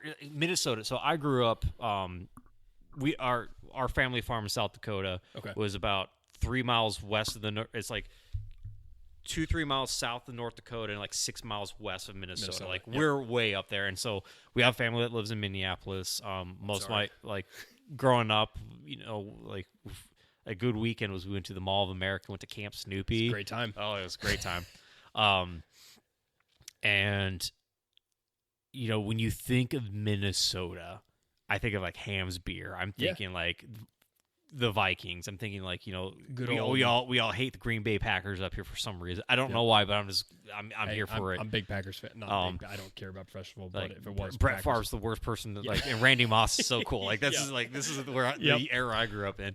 And now it's just that's all gone. So when we left, my wife and I left Minnesota just for work, but we left Minnesota to go to Chicago in 2014, 15, something like that. Minnesota used to be like that. It was a great city to raise your kids in. Yep. Minneapolis was 90s was rough. It got better in 2010ish. Our family's from Minnetonka, so we All right, yeah, like so we Tonka's they were very rich people. Yes, yeah. Tonka is a great place to go. If you ever go to Lake Minnetonka, go do it. But it was like it was a good place. It was a good place to grow up. I always felt safe. The values, the core family values that my family believed in, were shown throughout the state. Yeah. Now we are going to become a trans sanctuary state.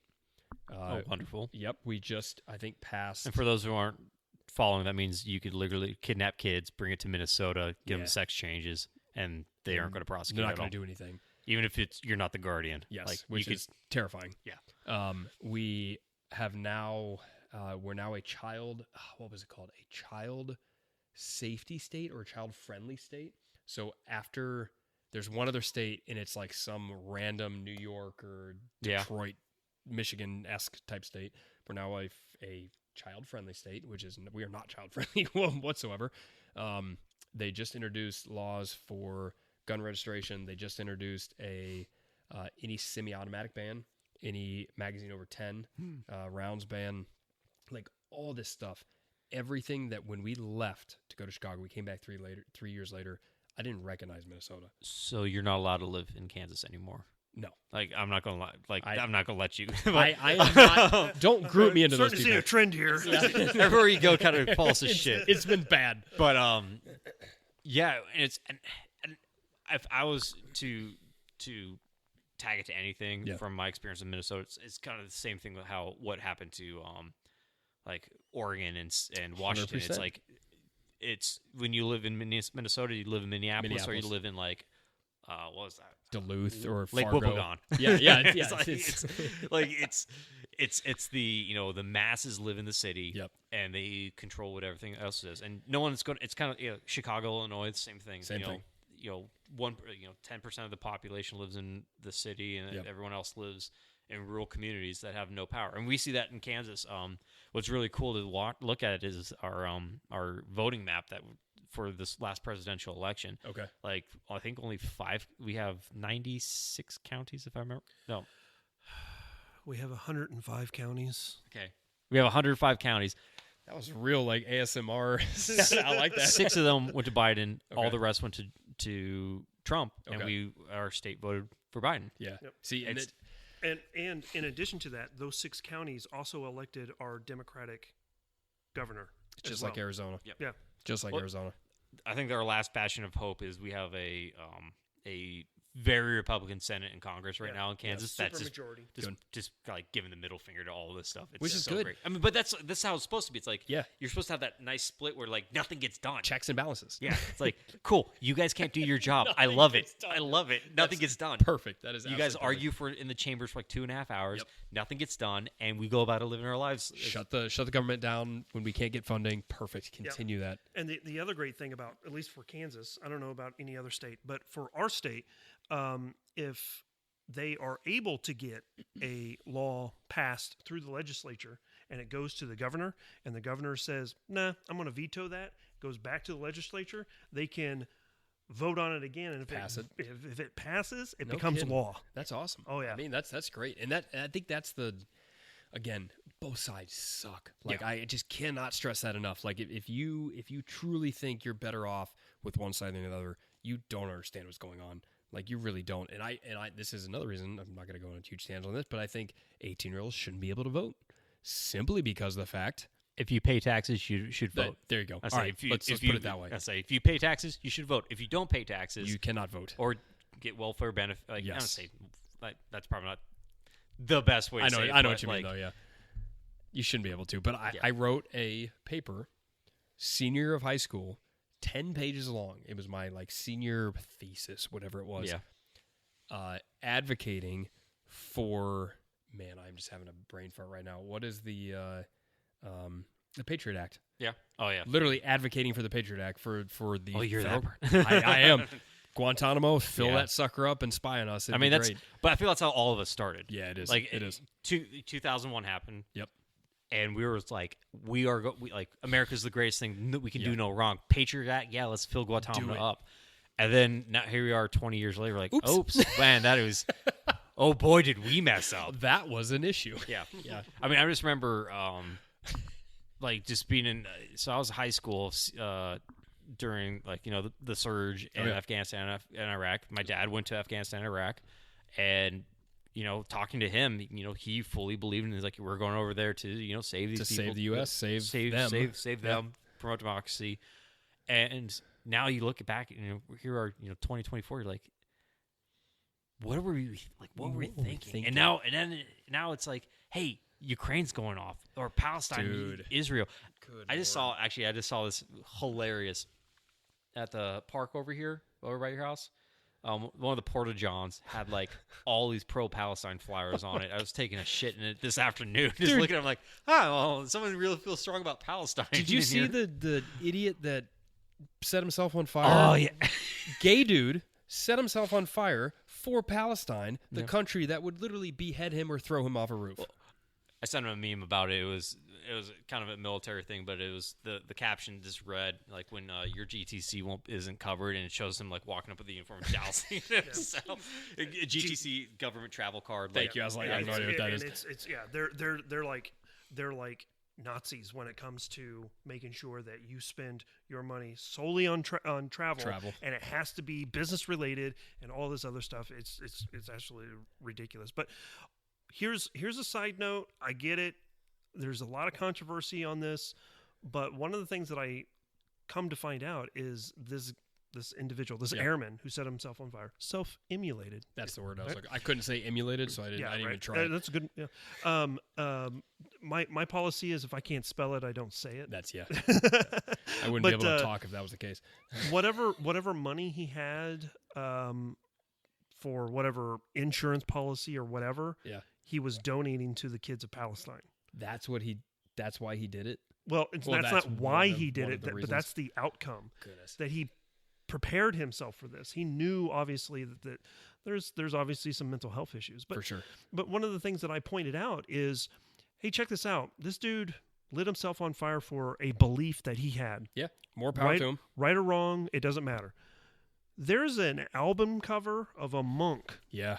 That did the exact same thing in 1963, and everybody's like, "Oh, well, he was protesting the Civil War, protesting the Vietnam War." Yep. No, he was not. He was protesting the South Vietnamese treatment of the local monks. Interesting. And that's a famous album cover. Yeah, it is. Yeah, Rage on Behalf of the Machine. And so, I just kind of pointed out, I was like, hey, we're making fun of this kid who went and did something. Regardless of how you believe, it's not going to do anything. But you also have this monk over here who did the exact same thing. Yep. Right? And people are like, oh, well, he did it for virtuous causes. Yeah. The difference is, like, we all know, like, the monk, everyone has like, oh, he did it for this. No, he did it for this. We had like no idea why he did it. Like I say, there is a historical record of why he did it, right? But the general population have no idea why he did it. Yep. Now it's here. As we talked about before, it's the age of the internet. Yep. Like instantly, the second you watch that, when he's yelling "Free Palestine" while he's on fire, I wonder why he did this. Yeah, it's like, I mean, I bet he was pro Israel. I don't know. Maybe. So I think you're comparing like apples to oranges with that kind of sort of thing, where it's, like we look at all these historical like kind of middle fingers or these historical photos, like the naked babe for the Nirvana album cover, the 10 Minute Didn't Square. that guy just sue somebody? Yeah, he just sued I think Nirvana for it. Yeah, he did for that for child pornography. It was struck down, by the way. But that's like that's the age where you have these photos, you have these with no context. Right. All you can do is look at that photo. Like wow, I know that's crazy. It's crazy. Kind of like taking it back to someone took that. It's like, this is a crazy thing. I want to memorialize this in a photo. Yep. Compared to now, I am doing this for a very specific audience, for this very specific reason, for this very specific message, and it kind of kills that beautiful aspect. It does, and it's one of those too where it's like, Like, yeah, did I make fun of him right there? 100%. Yeah. But that's his beliefs. And that's one thing that I try to pride myself on is you do whatever you want with your beliefs. I don't, if you can hear that, that is a French bulldog grunting into the mic. into the mic. But it's like, that is your right to do whatever you want to do. Like, if that's what you believe, be my guest. I think it's stupid. I think it's stupid to kill yourself from another country that would love to kill you. I'm full like 100% believer that we need to start bringing back bullying. Oh, I have that shirt from Duke Gomez, whatever his thing is. I have no idea where it came from. It's a shirt that says "Bring Back Bullying." My wife hates it, but I love it. No, my wife's a teacher, and she was like, "We need to bring this back because there's some kids that need to be put." I'm gonna say put in their place, but it's weird because it's that we want to be unique, we want to be individuals. Yeah. We need to have that that individualistic thing, but also. Don't be dumb. Don't be weird to be weird. Yeah. Be weird because that's who you are. Don't be weird to be special. To get attention. Because you're not special anymore. That's the problem. This comes from a kid that, like, my majority of high school, I played professional Call of Duty before it was way fucking cool. Like, back in, 2004. Nice. When, Storm of the Beaches of Normandy. Yeah. When you told you they were like, you got paid to play video games, girls would look at you, you're like, that's the weirdest thing ever. Right, that's nerd. not real. Yeah. That's not real. Nowadays, like, I'd be racking, like... Fortnite making millions of dollars. No, I didn't take enough Adderall for that. Yeah. And that kind of makes you are, but then you also got bullied. Like, you're like, hey, maybe this is not the way to be integrated into society. It's 100%. Like, hey, I need to, I can still have this. This could be part of me and my personality, but I also have to make this match what's going on out there and be a productive member of society. Be somebody who's, that can be counted on, trusted on, and looked as a friend, as a peer. Yep. And we don't have that. Like, no, we don't. We don't instill that. You're wonderful, you're special as you are, and no one can challenge that. Yep. And it's like, you should be able to challenge it. Yeah, like, that's challenge the whole point. And I think that's the whole problem with. And again, this is going to make me sound so old. The youth of today. That's like, but legitimately, like we used to have the goth kids. We used to have the sports jocks, all that stuff. Band nerds, 100% emo. Yep, that was a whole thing. I still listen to emo. Yeah, I was going to say. I think my wife listened to a lot of that I stuff. still have a mug that says "Emo's not dead." Because tonight is the night that I will. Whatever the words are. Yeah, Secondhand Serenade. I love how you know that, but right off the bat, that's oh my god, sorry, buddy. Beautiful album. But it's one of those things where it's like you are forcing this generation, specifically like the high school, middle school generation of now, is forcing this stuff. Whether it's, and again, this is my belief. Mm-hmm. This is I don't know if this is a fact, but this is what I believe, that the trans, the LGBTQHP 54 or whatever you want to call it now, that is a fad that is going to change. And if you look at the exponential increase in the people that are quote unquote coming out, the people that are saying, oh, I'm trans now, all that stuff, is when you've got the Dylan Mulvaney's coming out and say, oh, this is cool. This is, I look at all the attention I'm getting. And you've got all these kids who are the bulimias in like the 90s, 90s and 2000s. Like, bulimia was cool, throwing up your food. Yeah. And then we bullied people to get fat again. Yes, it's a pendulum. That's it. And then now we're building fat people to get fit again, which is great. And it's going to be like, here in the next 5-10 years, the cool thing is going to be, it's weird how like culture and counterculture just keep on swapping back and forth. Like, it's the counterculture right now is to be self-sufficient, go to church. Yep. Have follow.